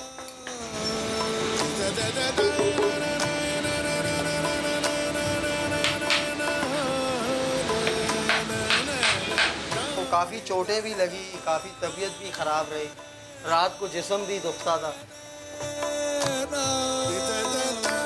फरीद अयाज वाले, आबदा परवीन, गुलाब खान, अभी उनका इंतकाल हो गया। और भी काफ़ी हैदराबाद से आते हैं काफ़ी लोग, मतलब पूरे पाकिस्तान से आते हैं मेरे पास। तबला बजाना फ़न तो तबला बनाना महारत का काम है। आफ्ताब कहते हैं जदीद मौसीकी के आलात आ जाने से रिवायती साजों को वो अहमियत नहीं मिल रही जो पहले मिला करती थी, मगर तबले का कोई मुतबादिल नहीं। हाँ, इनका काम कम जरूर हुआ है। कैमरामैन सनाउल्लाह के साथ शायान सलीम, समा, कराची। जबरदस्त जनाब, कुदरत के हसीन रंग फैशन के संग पाकिस्तान का हर नज़ारा है बहुत ही प्यारा। दिल फरेब पहाड़ी सिलसिला, बहते दरिया और हरे भरे पहाड़ी मैदान इंतहाई खूबसूरत हैं, पाकिस्तान की पहचान है। और यही खूबसूरती अब दुनिया के सामने फैशन के संग होगी, क्योंकि मुल्क की नामवर डिज़ाइनर ने सयाहत के फ़रोग के लिए फ़ैशन का सहारा लिया है। बड़ी अच्छी सोच है, बड़ी मुनफरिद सोच है। हम बात करें हिबा फवाद की, जो दीदा ज़े मलबूसात से मुज़य्यन ब्रांड की नई कलेक्शन लॉन्च करने जा रही है। दिलचस्प बात यह है कि हिबा फवाद ने अपनी कलेक्शन शूट के लिए पाकिस्तान के हसीन मकामात का इंतखाब किया है। पहले आपको दिखाते हैं कहाँ कहाँ ये शूट हुआ है, फिर इस पर हम मज़ीद बात करेंगे। ज़बरदस्त जनाब, ये वीडियो हमने आपको दिखाई, और जब भी ये वीडियो सामने आएगी, जब ये शूट सामने आएगा, दिल करेगा कि ऐसे मकामात का विजिट किया जाए, जाया जाए, घूमा जाए और अपना शूट भी करवाया जाए। हिबा फवाद हमें ज्वाइन कर चुके हैं। अस्सलाम वालेकुम हिबा, गुड मॉर्निंग, कैसी हैं आप? अस्सलाम वालेकुम जी, गुड मॉर्निंग एवरीवन। अच्छा हिबा, ये वो कहते हैं ना कि जो कहा कर दिखाया, ये मैं आपके लिए इस्तेमाल करूंगी, क्योंकि फ़ैशन के ज़रिए सयाहत को फ़रोग देना यकीनन बड़ा मुश्किल और बड़ा मुनफरिद काम है। कितना दिलचस्प रहा आप लोगों के लिए ये तमाम शूट, पाकिस्तान के मुख्तलिफ जगहों पर जाना, फिर वहाँ पर शूट करना, इस शूट के ज़रिए पाकिस्तान की खूबसूरती को दिखाना? काफ़ी मेहनत थी इस पूरे जर्नी में हमारी प्रोडक्शन टीम की, और जब मैंने आइडिया फ्लोट किया तो they were not very keen, because उनको ये बहुत डिफ़िकल्ट लग रहा था कि हम इसको कैसे दिखाएंगे। लेकिन अल्हम्दुलिल्लाह हमने जाके सिकरदू में शूट किया, और ये हमारा 3 दिन का शूट था, लेकिन हमारा स्टे 5 दिन का था। तो हम कोई 35 से 40 लोग थे, और बहुत अच्छा एक्सपीरियंस था डिफरेंट मकामात पर जाके पाकिस्तान के शूट करना। और जिस तरीके से हमने इसको शूट किया है और इस पूरी लॉन कैंपेन को हमने दिखाया है, इसमें पाकिस्तान को मद्देनज़र रखते हुए, तो आई थिंक वो एक ब्रिलियंट आइडिया है और बहुत ही खूबसूरत नज़र आया है पाकिस्तान इसमें। No doubt. हिबा, ये बताएं मुझे, 5 दिन का स्टे, 3 दिन का शूट, इसका मतलब ये हुआ कि बाकी 2 दिन आप लोग सिर्फ ये डिसाइड करते रहे कि कहाँ पर शूट करना है, because Skardu is so beautiful कि उसका हर स्पॉट ही बड़ा खूबसूरत है। फिर वहाँ पर जाकर ये डिटर्मिन करना कि अच्छा इस पे शूट कर लेते हैं, इसको छोड़ते हैं, ये एक बड़ा मुश्किल फैसला रहा होगा for you and the team, right? नहीं, ये फैसला वहाँ जाके बिल्कुल नहीं हुआ। अच्छा, ये फैसला पूरा यहाँ से डिसाइडेड होके हम गए हैं। हमारे कुछ जूनियर जो स्टाफ था वो उन्होंने बाय रोड ट्रैवल किया वहाँ पे, उन्होंने जाके रेकी की। पहले हमने सोचा कि वील शूट इन देवसाई और बंटोका वाटरफॉल, लेकिन वहाँ पे अभी बहुत ज़्यादा ग्लेशियर्स मेल्ट हो रहे हैं, तो उस वजह say that was not the right decision, जो कि हमारी 2-3 जगहें रह भी गई शूट करना। लेकिन अल्हम्दुलिल्लाह हमने काफ़ी जो जगहें हैं उनको कवर किया है। अच्छा। और इंशाल्लाह आगे भी इसी तरीके से करेंगे इंशाल्लाह। और मुझे लगता है ये सिलसिला रुकना नहीं चाहिए, ये जारी रहना चाहिए, क्योंकि हम बड़ी कलेक्शन देखते हैं ना कि समर कलेक्शन है, विंटर कलेक्शन है, लेकिन बैकग्राउंड अगर मज़े का होना तो कपड़े खरीदने में भी मज़ा आता है और फिर सोचते हैं कि यार अच्छा इस जगह पे जाके ये डिज़ाइन हम पहन सकते हैं इजीली। मुझे ये बताएं कौन कौन से मकामात हैं जिन्हें सिलेक्ट किया गया कि अच्छा यहाँ जाके शूट करना है, यहाँ जाके शूट करना है, इस जगह पर जाके इन जगहों को इस तरह से कैमरे में बंद करना है? हमने सतपारा लेक पे अपने आउटफिट्स किए हैं और फिर हमने शंग्रीला रिजॉर्ट पे किए हैं। कोल्ड डेजर्ट पे हमने सनसेट को कैप्चर करने की कोशिश की है जो कि बहुत ही ब्यूटीफुली दिखाया है। और आपने पीछे देखे हैं कि एक हमारा शॉट है जिसमें पीछे पूरे माउंटेन्स आपको स्नो के साथ कवर्ड नज़र आ रहे हैं। तो ये सारा हमारा पाकिस्तान है जिसको आप बहुत खूबसूरती से दिखा सकते हैं। और अल्हम्दुलिल्लाह हमारे प्लेटफॉर्म पे निसा हुसैन ने इसको कर दिया और माशाल्लाह से बहुत कामयाब हमारी कैंपेन। अल्हम्दुलिल्लाह। हिबा ये बताएं कि किसी ऐसे स्पॉट पर जाकर महविश हयात ने कहा हो कि नहीं नहीं मुझे थोड़ा सा डर लग रहा है, वो बोट पर या लेक पर यहाँ ठंड लग रही है, किसी जगह पर ऐसे हुआ? वैसे तो वो बड़ी एडवेंचरस एंड डेयरिंग है, बट किसी पॉइंट पर वो घबराई हो? नहीं, घबराया माशाल्लाह से टीम में कोई भी नहीं है, मैं आपको बताऊं। राइट। और सब बड़े एक्साइटेड थे क्योंकि it was a new task for them कि हमने पाकिस्तान में शूट करना है और सिकरदू में करना है। जैसा कि आप जानते हैं कि अभी वहाँ पे टूरिज़्म भी बहुत ज़्यादा आपको पता है खुला है और वहाँ पे लोग जा रहे हैं।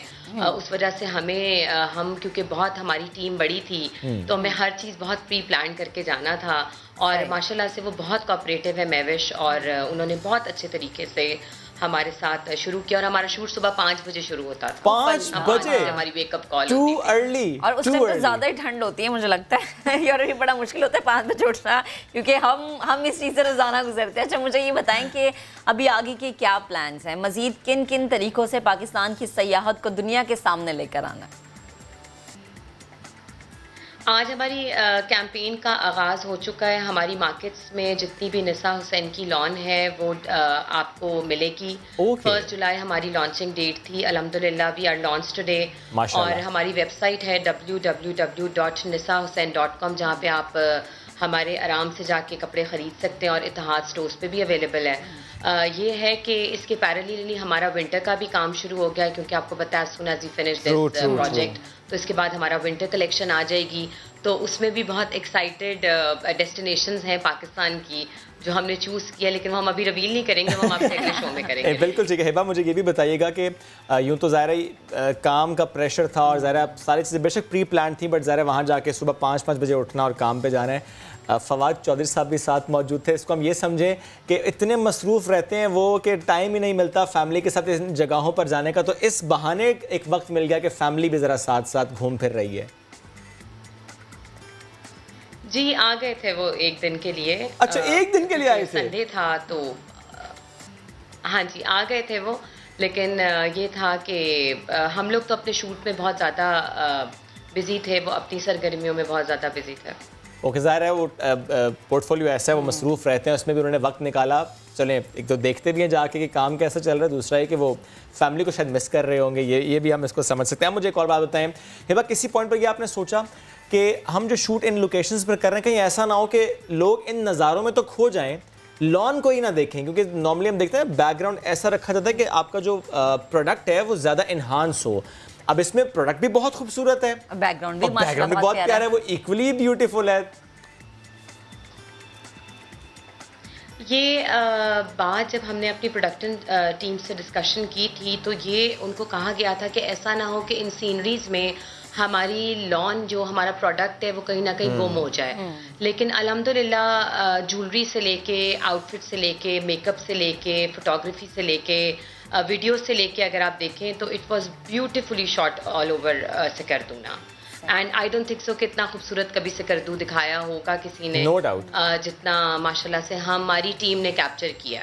और ये टीम का काम और आपकी मेहनत ही है जो हम ये साइड पे देख रहे हैं ना नज़ारे, और यहाँ पर बैठ के दिल कर रहा है कि अच्छा अगली दफ़ा अगर कहीं जाएंगे ना तो मैं पूछना चाह रहा हूँ कि व्हाट्स नेक्स्ट, नई लोकेशन प्लीज़ शेयर करेंगे। तो आपने स्कर्दू को ज़ाहिर है इस बार दिखा दिया है, अगली लोकेशन क्या है? अब अगली लोकेशन हम आपको जरूर रिवील करेंगे, लेकिन थोड़ा सा इंतजार नहीं, आप एक काम करें हिबा, आप हमें साथ लेकर जाइएगा, हम खुद जाके वहाँ शूट करेंगे आप लोगों के साथ। जरूर जरूर, नेक्स्ट टाइम हम मीडिया टीम साथ ले चलेंगे। अच्छा, हमें कैप्चर करें, शूट करें। अच्छा हिबा, लास्ट में मैं एक क्वेश्चन आपसे पूछना चाहूँगी, जब भी कोई नई कलेक्शन आती है तो कह देते हैं कि डिज़ाइनर कलेक्शन है, बड़ी महंगी होगी, नहीं ख़रीद पाते लोग, तो जो इसके प्राइस रखे गए हैं किसी भी सूट के या फिर शर्ट के, हाँ, तो वो इस तरह से रखे गए हैं कि पहुंच में आसानी से हैं। देखिए, ये सबसे पहली बात है, ये लग्जरी लॉन है और इसमें जो हमने बहुत सी चीज़ों को हमने क्वालिटी इंश्योरेंस बहुत की है इसमें, कि हम कोई भी क्लाइंट को अपनी प्रोडक्ट ख़राब ना दें, क्योंकि वी डोंट वांट कि अगर आपकी लग्जरी लॉन है तो उसमें हम जो आपको एम्ब्रॉयडरी या हम जो आपको डाइंग या जो फैब्रिक हम यूज़ कर रहे हैं वो वहाँ आपको बहुत ही कोई थर्ड क्लास दे दें। तो इस वजह से मे भी कुछ लोगों को हमारी लॉन लगे कि बहुत एक्सपेंसिव है, लेकिन मार्केट में जितनी भी लग्जरी लॉन की प्राइस है we are reasonably good with them ना। डिपेंड करता है परचेजेस पे भी, जैसा मैं बहुत बड़ी लॉन की शौकीन हूँ समर्स में, तो मे बी मैं तो देखती हूँ कि क्या चीज़ अच्छी है पहनने में, तो आई बाय देम। लेकिन मे भी कुछ लोगों को महंगा लगे, तो नेक्स्ट टाइम हम जो हमारी सारी क्लासेस हैं हम कोशिश करेंगे कि हमारा ब्रांड सब लोग पहने। ये नहीं है कि सिर्फ एलीट ही पहने, लेकिन मेरी कोशिश ये है कि हम अपनी नेक्स्ट कलेक्शन में ज़रूर हर उसको क्लाइंट को मद्देनज़र रखते हुए वो उसको परचेज करें और हैप्पी शॉपिंग करें। Okay Hiba, my mother is like this कि वो भी बस जब देखती है ना कि नई लॉन तो वो फ़ौरन पहुंच जाते, मैसेज उनका मुझे आ चुके कि मुझे भेज दो, ये रख ले, मैं देखना चाह रही हूँ, तो वो मुझे लगता है कि आज ही उन्होंने कुछ ना जाकर लेना है उन्होंने। और आज अगर आपकी अम्मा जाएंगी ना तो फिर हम भी ये प्लान करेंगे कि कुछ खरीद लें, ईद के लिए कुछ खरीद लें। बेहद शुक्रिया हिबा, हमारे साथ थी और गुफ्तगू कर मुनफरिद अंदाज के आपने सयाहत को भी फ़रोग़ दे दिया है और आपने बता भी दिया है कि नए डिज़ाइन जो है मार्केट में आ गए हैं। बात करेंगे अख्कुल पख्तूनख्वा की।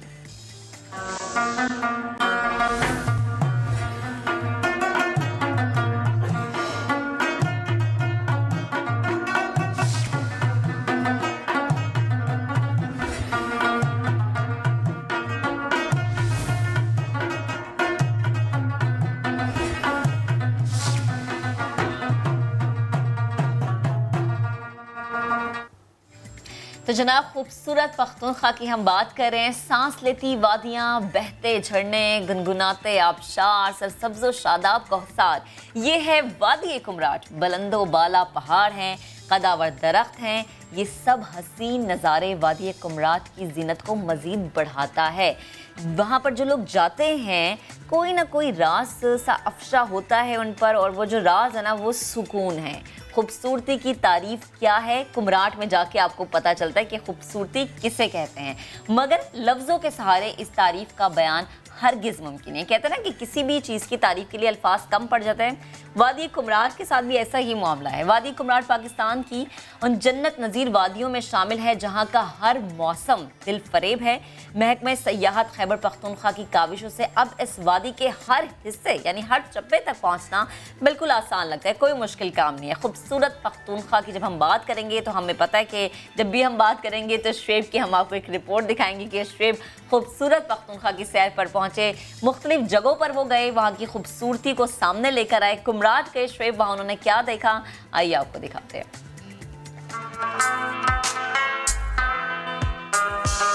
Good morning from Kumrat valley. ये दरियाए पंचगोड़ा है, ये साफ शफाफ पानी है, ये मैं इस ब्रिज पर बैठा हुआ हूँ और एंजॉय कर रहा हूँ। हम पहुँच चुके हैं कुमराट वैली। खूबसूरत ये वादी, शानदार इसके नज़ारे। जरा रास्तों की बात करते हैं। कुमराट वैली पहुँचने के दो रास्ते हैं। अगर आप दीर से आएंगे तो 4 से 5 घंटे लग जाएंगे, रास्ता थोड़ा सा ऑफ रोड करना पड़ता है। लेकिन अगर आप आएंगे कलाम वाली साइड से तो कलाम से बटगोई तकरीबन 3 घंटे, फिर बटगोई से कुमराट 5 घंटे लग जाते हैं। फिर आप यहाँ पहुँचते हैं तो ये दो रास्ते हैं यहाँ पहुँचने के, और यहाँ पहुँचने के बाद हम आपको दिखाएंगे कि कुमराट वैली कितनी खूबसूरत है। ये दरिया, ये चश्मों और आबशारों का पानी, ग्लेशियर का पानी यहाँ से गुजर रहा है। बड़ा साफ शफाफ पानी, जब धूप पड़ती है तो पानी चमकता है। और यहाँ के जो दरख्त हैं, यहाँ का जो जंगल है, जब वहाँ से किरणें नीचे आती हैं तो क्या खूबसूरत नज़ारा होता है। यहाँ की वादी, यहाँ पर जो कैंपिंग करते हैं उसका भी खूबसूरत एक नज़ारा भी है, मज़ा भी है। ठंड है यहाँ पर, बहुत ज़्यादा ठंड है यहाँ पर। और दूर कुमराट इसके इस पॉइंट से दूर आबशार है एक, उस आबशार पे भी आपको लेकर जाएंगे। रहिए मेरे साथ, let's explore the beautiful Kumrat valley.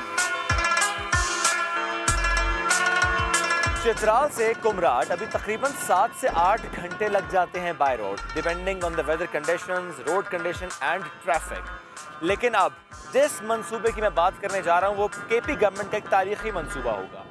ये टर्निंग पॉइंट होगा टूरिज्म में। 44 किलोमीटर तवील एक केबल कार जो चित्राल में मटा क्लस्ट पॉइंट से कुमराट तक आएगी। रास्ते में 7 स्टेशंस होंगे जहां पर गेस्ट हाउसेस होंगे, वहां पर टूरिस्ट आकर रुक सकते हैं। ये 32 अरब का मंसूबा है। इसकी फिजिबिलिटी रिपोर्ट तैयार हो चुकी है। पब्लिक प्राइवेट पार्टनरशिप के जरिए ये मंसूबा मुकम्मल होगा और एक्सपेक्ट किया जा रहा है 1 से 1.5 साल में मंसूबा मुकम्मल हो जाए। इसका सामान स्विट्जरलैंड ऑस्ट्रेलिया से आना है और ये state of the art cable car, इसकी डिज़ाइनिंग पर काम हो रहा है।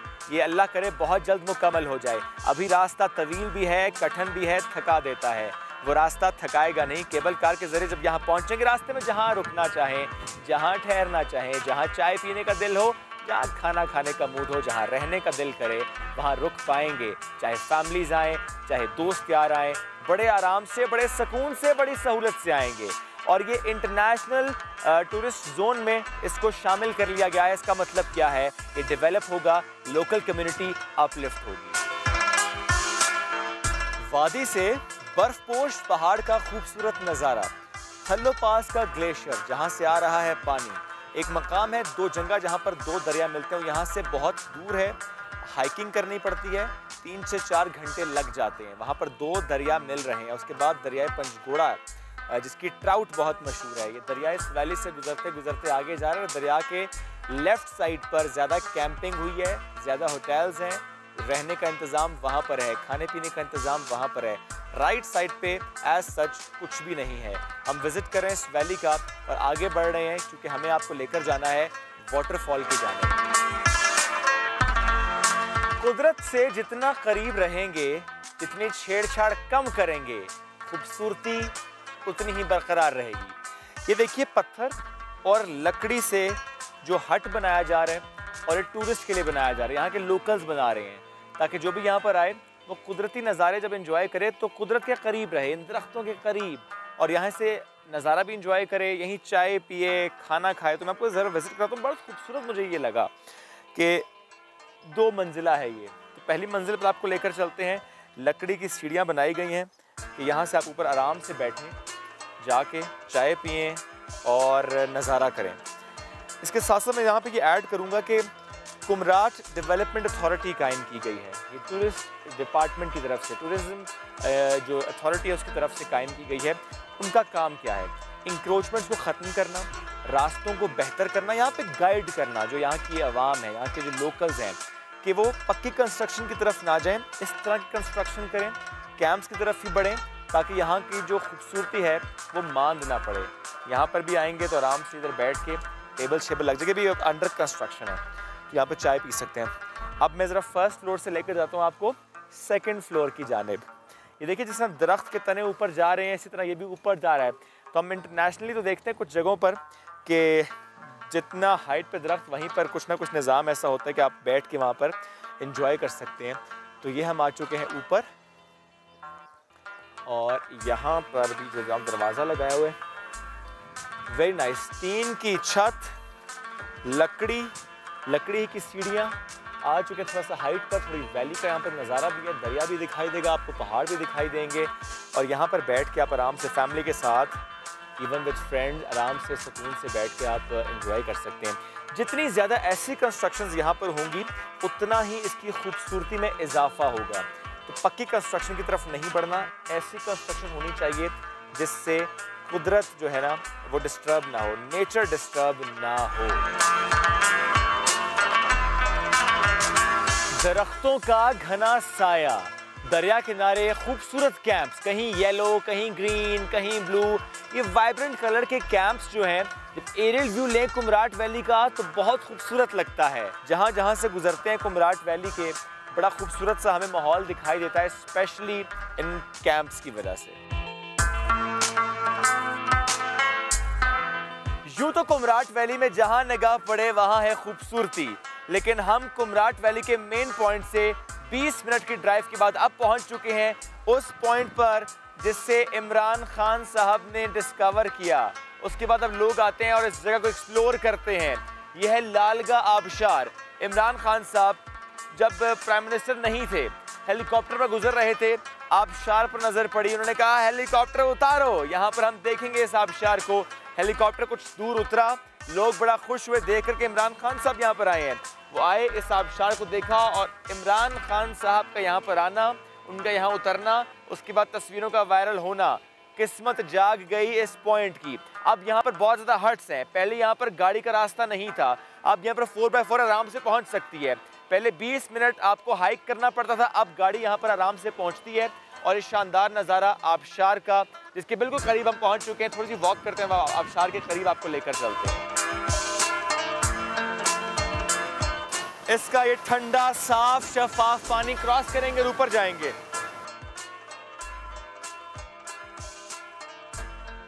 चले आओ पहाड़ों की कसम, चले आओ आबशार की कसम। लालगा आबशार, खूबसूरत आबशार, ऊपर से गिरता ये पानी, यहाँ लग रही है ठंड, एक तरफ है फूल, शानदार नज़ारे, और यहाँ पर पहुँचने के बाद बड़ा ही मज़ा आ रहा है। हर जगह खूबसूरत, लेकिन इस जगह का मज़ा कुछ अलग है। यहाँ पर पहुँचना थोड़ा सा मुश्किल ज़रूर था, लेकिन उतर गई है थकन, क्योंकि इतना खूबसूरत नज़ारा, दूर से भी प्यारा और करीब से तो और ज़्यादा खूबसूरत। बहुत ठंड लग रही है, लेकिन खुश हम इसलिए हैं, गर्म कपड़े लाए थे कराची से, पहन रहे हैं। यहाँ पर जून जुलाई का महीना, हर जगह होती है गर्मी, आता है पसीना, लेकिन यहाँ पर आएंगे तो नहीं आएगा पसीना। बहुत ज़बरदस्त मौसम है यहाँ पर। इतनी खूबसूरत आबशार, इतनी खूबसूरत ये वादी, बहुत साफ सुथरी ये वादी रह सकती है अगर मैं, आप, हम सब जो भी यहाँ पर आएँ, जो टूरिस्ट यहाँ पर आएँ, वो इसका ख्याल रखें। कहीं पर आप लिख देते हैं कुछ, अपना नंबर, अपना नाम, केटू सर या फतह नहीं किया आपने, आप घूमने आए हैं, आपके बाद जो आएंगे उनका भी हक है कि वो बिल्कुल इसको नेचुरल हालत में देख सकें। मत कीजिए। इसके साथ साथ बिल्कुल आबशार के साथ डस्टबिन भी तो लगाई है हुकूमत ने। हुकूमत ने अपना काम किया, इंतज़ामिया ने अपना काम किया, डस्टबिन लगाई। क्या एक्सक्यूज़ है आपके पास कि जब आप यहाँ पर आते हैं डस्टबिन के करीब भी गंद फेंक रहे हैं, दूर भी गंद फेंक रहे हैं, एक बैग ले आएँ, उस गंद को उस बैग में डाल के यहाँ डिस्पोज कर दें। इसमें क्या मसला है, इसमें कितनी दिक्कत है? अगर हम ये नहीं करेंगे तो हम अपने आने वाली नस्लों को इस जगह की खूबसूरती से महरूम कर देंगे। ये हमारा फ़र्ज़ है। जो भी इस जगह पर आ रहा है, टूरिस्ट स्पॉट पर आ रहा है, उसका फ़र्ज़ है इसको साफ़ रखे। प्लीज़ जहाँ भी जाइए, ये पूरा पाकिस्तान हमारा है, अपना घर समझिए। भला अपने घर को भी कोई गंदा करता है क्या?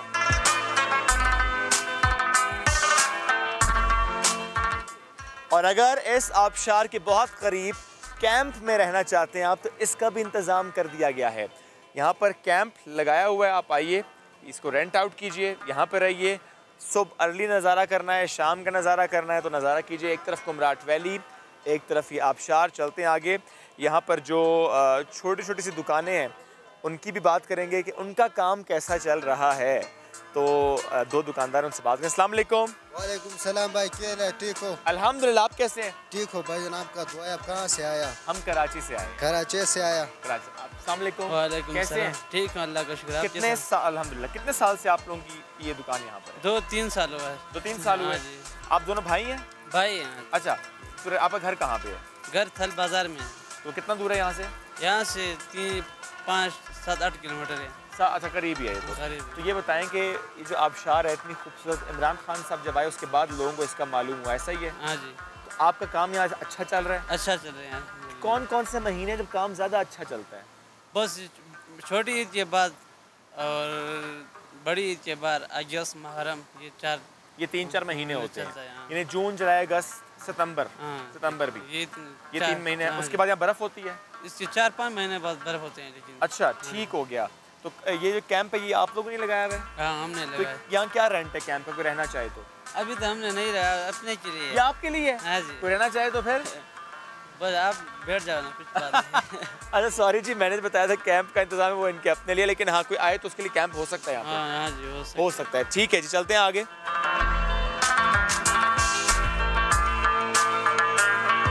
कुमराट की खूबसूरती एंजॉय कर रहे हैं हम, और यहाँ पे ये भी कहा जाता है कि आपका खुशकिस्मत होना बहुत ज़रूरी है। खुशकिस्मत कैसे? अगर आप खुशकिस्मत हैं और यहाँ पर बारिश हो जाए तो अलग ही समा होता है। अगर आप खुशकिस्मत हैं, दरिया किनारे बैठे हैं और घोड़े दरिया पार कर रहे हैं, तो वो नज़ारा भी बड़ा शानदार होता है। इसके अलावा खुशकिस्मत हैं अगर आप, और जब यहाँ से जाएंगे बटगोई, दश्ते लैला, तो वहाँ पर बर्फ़ भी पड़ सकती है। सुना है कल बर्फबारी हुई है, ठंड इसीलिए यहाँ पर ज़्यादा है। लेकर चलते हैं फिर आपको बटगोई और दिखाते हैं वहाँ का मौसम, वहाँ की खूबसूरती के मैदान भी है और पहाड़ भी हैं। आइए मेरे साथ।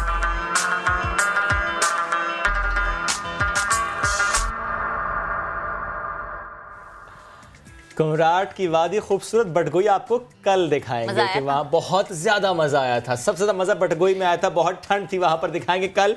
एक शॉर्ट ब्रेक लें, वापस आए, stay with us.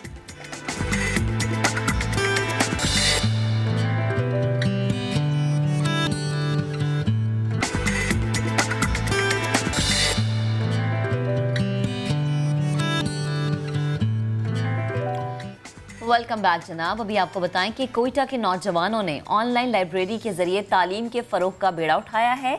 सरेआब red zone के नाम से ये नेटवर्क काम कैसे करता है, किस तरह से लोगों को तालीम देता है, मोहम्मद आतिफ अपनी रिपोर्ट में हमें बताएंगे। तालीम के फ़रोग का जज्बा लिए कोयटा के नौजवानों ने सरेआब रीडर जोन के नाम से ऑनलाइन लाइब्रेरी कायम कर रखी है, जहां रोज़ाना सैकड़ों की तादाद में तलबा आकर न सिर्फ निसाबी कुतुब पढ़ते हैं बल्कि मुकाबले के इम्तिहानात की तैयारी भी करते हैं। शुरू में इन्होंने इनिशिएटिव लिया था तो ऐसे सच लोगों की इसका ज़्यादा अवेयरनेस नहीं था। आहिस्ता आहिस्ता जब लोगों को इसके बारे में मालूमात हुआ, लोग आए यहाँ पे, इन्होंने अपनी स्टडी स्टार्ट किया। उसके बाद फिर सर ये लोग डोर टू डोर जाते थे, अपनी बुक्स देते थे, लोगों को इससे अवेयरनेस हुआ, फिर लोग मतलब इस तरफ आए, उन्होंने अपनी स्टडी स्टार्ट किया। ये एक अवेयरनेस कैंपेन उन्होंने स्टार्ट किया जिसमें उन्होंने लोगों को मतलब स्टडी की तरफ बुलाया और लोगों को उन्होंने बुक्स दिए। तो इससे मेरे ख्याल में मेरे इलाके में और मेरे इलाके के लोगों में एक पॉजिटिव रिस्पॉन्स हुआ था लोगों का। रीडर जोन सरेआब के मुंतज़मीन कहते हैं कि ऑनलाइन लाइब्रेरी रवां साल जनवरी में कायम की गई, जहां इस वक्त 500 से ज़ायद किताबों का ज़ख़ीरा है। सोशल मीडिया पर लोग रब्ता करते हैं, जिसके बाद इनकी टीम किताबें घर घर जाकर मुहैया करती है ताकि इस्तात ना रखने वाले तलबा घर बैठे बैठे तालीम के ज़ेवर से मुस्तफ़ीद हो सकें। हमने देखा कि बहुत से ऐसे लोग हैं, उनमें ख़ास तौर पर ये कारोबारी हज़रात है, फ़ीमेल है, या बहुत से ऐसे जो अफोर्ड नहीं कर सकते कि वो लाइब्रेरी एक्सेस कर सके।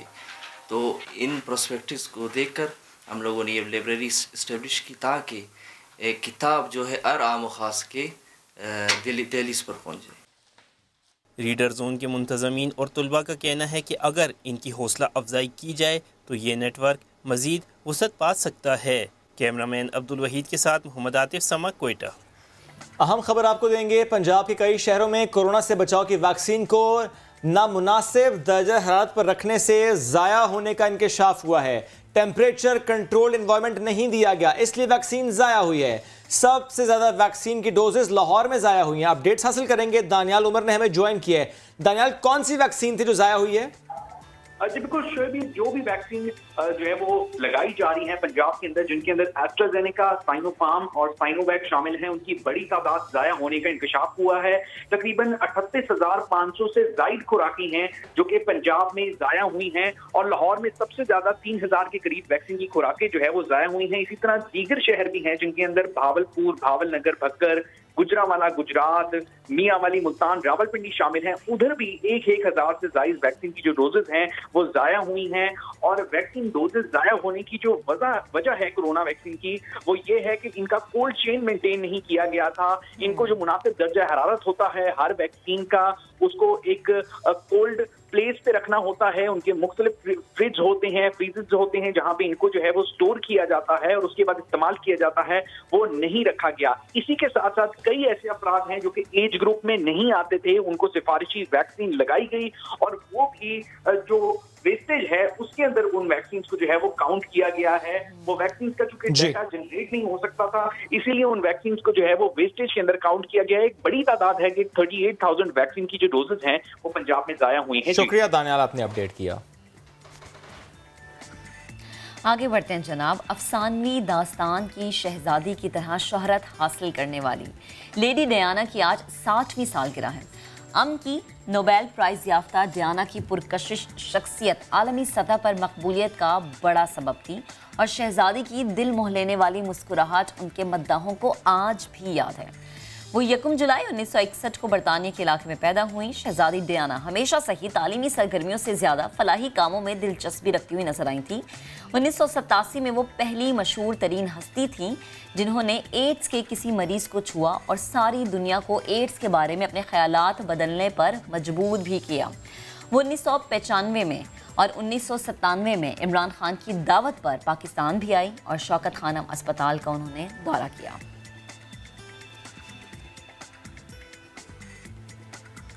आगे बढ़ेंगे। इंसानियत की खिदमत हो या तालीम का फ़रोग़, पाकिस्तानी दुनिया भर में मुल्क का नाम रोशन कर रहे हैं। यही वजह है कि अब बैरून मुल्क भी उनके इक़दामात को, उनकी इन कोशिशों को सराहा जा रहा है। 5 पाकिस्तानी ऐसे हैं जिन्हें डायना अवार्ड से नवाजा गया, जिनमें मशाल आमिर, हसन अशरफ, ईमान जवाद, आयशा शेख और इज़्ज़तुल्लाह शामिल हैं।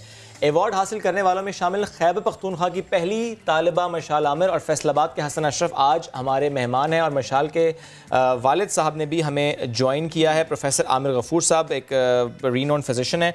आप तीनों को हम वेलकम कहेंगे शो में। Hasan, starting the conversation from you please, ज़रा मुझे अपने बारे में बताइएगा।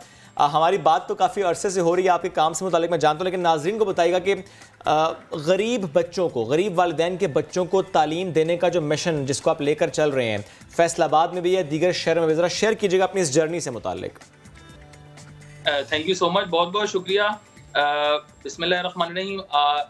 उम्मीद का जो एक मिशन था ये 2017 में इसका आगाज़ हुआ। इसका बेसिक जो पर्पस था वो यही था कि वो स्लम्स के बच्चे या वो चाइल्ड लेबरर्स जो इस तरह के हालात से गुजर रहे हैं और वो अपनी तालीम को खुद अफोर्ड नहीं कर सकते, जो वर्कशॉप में काम करते हैं लेकिन उनके पास कोई ऐसा प्लेटफॉर्म नहीं है कि अगर वो सुबह काम करें तो वो कहाँ पढ़ें। तो इसी सोच के तहत हमने उस मिशन का आगाज किया और अपने स्कूल्स, इवनिंग बेस्ड स्कूल्स का हमने मुतारिफ कराया सिस्टम कि ये बच्चे स्पेसिफिकली जो बच्चे अगर सुबह काम करें तो वो शाम को आगे उम्मीद के स्कूल्स में तालीम हासिल कर सकें। और उस टाइम ये सोचा नहीं था कि ये एक जो छोटा सा एक वो दरिया था, एक समुंदर बन जाएगा कि आज अल्हम्दुलिल्लाह 8 शहरों के अंदर उम्मीद की ब्रांचेस चल रही हैं। इवन सिंध में थर के सहरा में भी हमारा स्कूल चल रहा है और 600 से ज़ायद बच्चे फ्री ऑफ कॉस्ट तालीम हासिल कर रहे हैं। सही है, ठीक है। अच्छा हसन, ये बताएं, जे बच्चों की तो तादाद आपने बता दी है, लेकिन जब भी कोई बच्चा आपको ये कहता है कि मैंने डॉक्टर बनना है, आप कैसे कायल कर लेते हैं कि नहीं तुम इंजीनियर बन जाओ, इंजीनियर बनना ज़्यादा ज़रूरी है?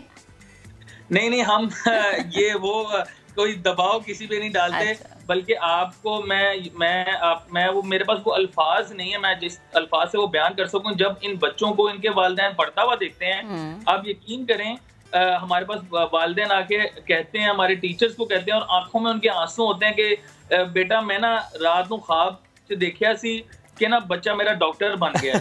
उनको मतलब यकीन ही नहीं होता कि ये बच्चे भी पढ़ सकते थे, ये भी इनके पास भी कोई अदारा है जहाँ पर आके ये तालीम हासिल कर सकते हैं। तो तालीम का मेरे ख्याल से कोई नेमुल बदल है ही नहीं। इनकी हमारी कोशिश है कि हम इनकी जिंदगियां तालीम के थ्रू चेंज करें ताकि इनकी आने वाली जो नस्लें हैं वो समझ सकें। ठीक है, मशाल आपकी जानिब आना चाहूँगा। पहले तो congratulations. Well, the work that I try and do is to facilitate opportunities for everyone. For example, to include them in education and remove away barriers. And this is very easy to do with just one letter. We can bring a family together if they're facing deportation and raising awareness for scholarships so that students could study. Especially after the APS shooting, I was aware that not everyone has these opportunities. So I've raised funds to include children who could otherwise not go to universities. So you were focusing on the marginalized voices on a global scale, women and vulnerable children, right? Yes, thank you. And right now I'm focusing on transgender community because that's an underrepresented category globally and in Pakistan specifically. I want to highlight that on an international platform. Great. थोड़ा सा आपके वालिद साहब की जानिब भी आते हैं। आमिर साहब, कितना प्राउड मोमेंट है आपके लिए, आपकी बेटी, वो इतनी कॉन्फिडेंट बेटी जिसका इतना नाम बन रहा है, जितना काम कर रही है, और अब डायना अवार्ड उनको मिलना। देखिए, हम आपने हसन से सुना कि तालीम जो है ना वो सब कुछ। बेशक।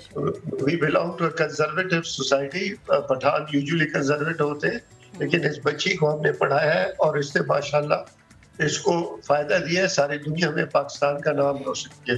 तो इससे ज्यादा खुशी का मकाम क्या हो सकता है एक वालिद के लिए कि उसकी बच्ची पाकिस्तान के लिए नाम रोशन करे। खासकर लेडी डायना का तो पाकिस्तान के साथ बहुत क्लोज ताल्लुक था, और आपने जैसे बताया कि वो यहाँ आई भी थी और उन्हें शौकत खानम का वो भी रखा था, बुनियाद भी रखा। अच्छा आमिर साहब, बहैसियत वालिद ये बड़ा मुश्किल होता है कि आप लोगों के सामने खड़े हो जाएं और आप उन्हें कहें कि नहीं, मैं हर चीज़ की मुखालिफत करते हुए भी अपनी बेटी की तालीम के सिलसिले को जारी रखूंगा, और फिर एक जगह से आप दूसरे मुल्क भेज दें बेटी को तालीम हासिल करने के लिए। आपको यकीनन लोगों की बातें और इस तरह की मुश्किलात का सामना तो रहा होगा। बिल्कुल, आपकी बात बिल्कुल ठीक है। इसमें मेरी बेगम साहब का बहुत बड़ा हाथ है, क्योंकि उन्होंने इतनी बड़ी अच्छी परवरिश की है। और ज़रूरत, जैसे आपने कहा, केपी में तो हम जरा belong to very conservative family, हम पुराने खान हैं, और लेकिन ये हमने एक बात सीखी है अपने वालिदैन से, अपने बड़ों से, कि बच्चियों को पढ़ाना चाहिए। मेरी बेगम साहब ने भी सीनियर कैम्ब्रिज की है, तो वो सिलसिला सारी उम्र हमारा चलता रहा है। और ये बातें तो देखें, आप में कुछ एबिलिटी होगी तो लोग बातें करेंगे ना, ये तो अगर नहीं होगी तो कोई भी आपके बारे में बात नहीं करेगा। तो इससे ये हमारा मकसद ये कि और बच्चियां भी आगे आए, खासकर खैबर पख्तूनख्वा में। और जैसे आपने हसन बेटे का भी सुना कि वो तालीम को फरोग दे रहे हैं, और ये तो इस्लामी फरीजा है कि अपनी बच्चियों को आपने पढ़ाना है। तो मैं बिल्कुल ये पूछना चाह रही थी, जैसे कि आपने जिस इलाके का जिक्र किया, वहाँ के लोगों की मेंटालिटी चेंज हुई है मिसाल को देखने के बाद कि अच्छा एक लड़की अगर इतना पढ़ सकती है, आगे जा सकती है, इतना ज़बरदस्त इकदाम उठा सकती है, तो लोग अब इस चीज़ को मोटिवेट कर रहे हैं, अपनी बच्चियों को भेज रहे हैं, बाहर निकाल रहे हैं तालीम के लिए। बिल्कुल, और ये आप जैसे टीवी चैनल से ये बात भी फैल रही है, और अमूमन तो आपको पता है, आप उसमें इंक्लूडेड है कि लड़कियां होशियार होती हैं, तो हम जरा थोड़े घबराते हैं कि ये तो कहीं हमारी हो जाए। लेकिन इंशाल्लाह इससे बड़ा फर्क पड़ा है। ये पिछले जब से इसको 2 दिन हुए अवार्ड मिले, और आपको पता है उसमें शहजादा खुद प्रेजेंट थे, प्रिंस हैरी अपनी माँ को रिप्रेजेंट कर रहे थे। तो इससे इंशाल्लाह हमें उम्मीद है, और आपकी कवरेज से, कि लोग आगे आएंगे। और ऑलरेडी मुझे काफी मैसेजेस आ रहे हैं कि जी हम अपनी बच्चियों को पढ़ाना चाहते हैं मशाल की तरह। तो ये बड़ी खुशहाल बात है। And Mashal, it's not just one award, right? You've been selected as one of 30 under 30 inspiring Scottish women and 100 notable women in law. Must be a proud moment for yourself and your family, right? Thank you, but most of all, it's a proud moment for Pakistan. True that. I'm hoping to and encourage. Thank you so much. True. Hasan, आपकी तरफ आऊँगा, last comment आपसे लेना चाहूँगा, बल्कि 2 बातें। एक तो ये कि अब तक कितने बच्चे ऐसे हैं जो आपके पास से तालीम हासिल कर चुके हैं, और किसी ऐसे बच्चे से मुताल्लिक अगर आपके माइंड में हो कि अच्छा वो तालीम उसने हासिल इस तरह से की और अभी वो कुछ बन रहा है या उस फेज़ में आ चुका है कि आपको नज़र आ रहा है कि एक बड़ा सक्सेसफुल पाकिस्तानी वो बनेगा? जी बिल्कुल, हमने अल्हम्दुलिल्लाह अभी तक टोटल 1200 से ज़ायद बच्चे हैं जो तालीम उम्मीद स्कूल्स के प्लेटफॉर्म से हासिल कर चुके हैं अल्हम्दुलिल्लाह। और बल्कि अभी बेटियों की बात हो रही थी, उनकी तालीम की बात हो रही थी, मुझे बड़ा फ़ख्र होता है कहते हुए कि हमारे स्कूल्स के अंदर 75% से ज़्यादा जो रेशो है वो बच्चियों की है। और हमारी बहुत इसमें हमारी टीम की इसमें सबसे ज़्यादा जोर ही हम इसी के ऊपर दे रहे हैं कि जो एक बेटी अगर वो उसको तालीम मिल जाए, वो अगर लिटरेट हो जाए, तो वो अपना खानदान बिल्कुल वो एज एन इंडिपेंडेंट फिर लेकर चल सकती है अपने पूरे खानदान को। ये बहुत इंपॉर्टेंट फैक्टर है जो आप शेयर कर रहे हैं अभी। इसके अलावा मैं आपको बताना चाहूँगा कि हमारे पास से जो बच्चे पढ़ रहे हैं, इसमें एक बहुत ही मेरे पास एक सक्सेस स्टोरी है कि एक बच्चा, अब्दुल्ला नामी बच्चा, जो कि जिसने सबसे पहले 2017 में स्टार्ट किया था उम्मीद में पढ़ना, उसको हमने तालीम दी। उसके साथ साथ हम लोग अपने स्कूल के अंदर स्किल्स भी देते हैं, सिलाई का, कढ़ाई का स्किल देते हैं, कंप्यूटर्स के हम स्किल दे रहे हैं। आजकल हम बच्चों को फ्रीलांसिंग की तरफ लेके आ रहे हैं। आपको पता है फ्रीलांसिंग ई कॉमर्स का दौर है, हम फ्रीलांसिंग सिखा रहे हैं। तो आज वो बच्चा जो है अब अपनी कंटेंट राइटिंग कर रहा है, अब इस तरह की मुख्तलिफ freelancing absolutely he is earning now. इसके अलावा बहुत सी ऐसी मिसालें हैं, क्योंकि हम साथ साथ अब फ्री ऑफ कॉस्ट कोर्स करवा रहे हैं इन बच्चों को यहाँ से कोर्स करते हैं और आगे फिर खुद कमा सकते हैं, ताकि फिर इनके वालिदैन को भी पता हो कि यहाँ से वो कुछ कमा भी रहे हैं, तो हमने इनको पढ़ाना है। ब्रिलियंट, ये आपने इतना ज़बरदस्त एक बात शेयर कर दी कि तालीम तो आप दे रहे हैं, बच्चों को हुनर सिखा रहे हैं, वो कमा रहे हैं, फिर वालिदैन भी कहते हैं ये कमा के ही तो ला रहा है, वरना हम ये देखते हैं कि वो बच्चों को कहते हैं जॉब मांग कर लाओ, तो बच्चा फिर पढ़ने नहीं जा पाता। लेकिन आपने बड़ा अच्छा किया, पढ़ाई के साथ साथ स्किल, ताकि बच्चा पढ़े भी और सीखे भी और कमाए भी। थैंक यू, बहुत अच्छा लगा हसन आपसे बात करिए। मशाल आपका भी बहुत शुक्रिया, प्रोफेसर आमिर गफूर साहब आपका भी बेहद शुक्रिया, आप सब साथ मौजूद। 3 और भी पाकिस्तानी जिनको ये अवार्ड मिला, उनको भी एक हमारी तरफ से मुबारकबाद। वक्त के ख़त्म नाज़रीन, कल मुलाकात करेंगे, अपना बहुत सा ख्याल रखिए, अल्लाह हाफ़िज़।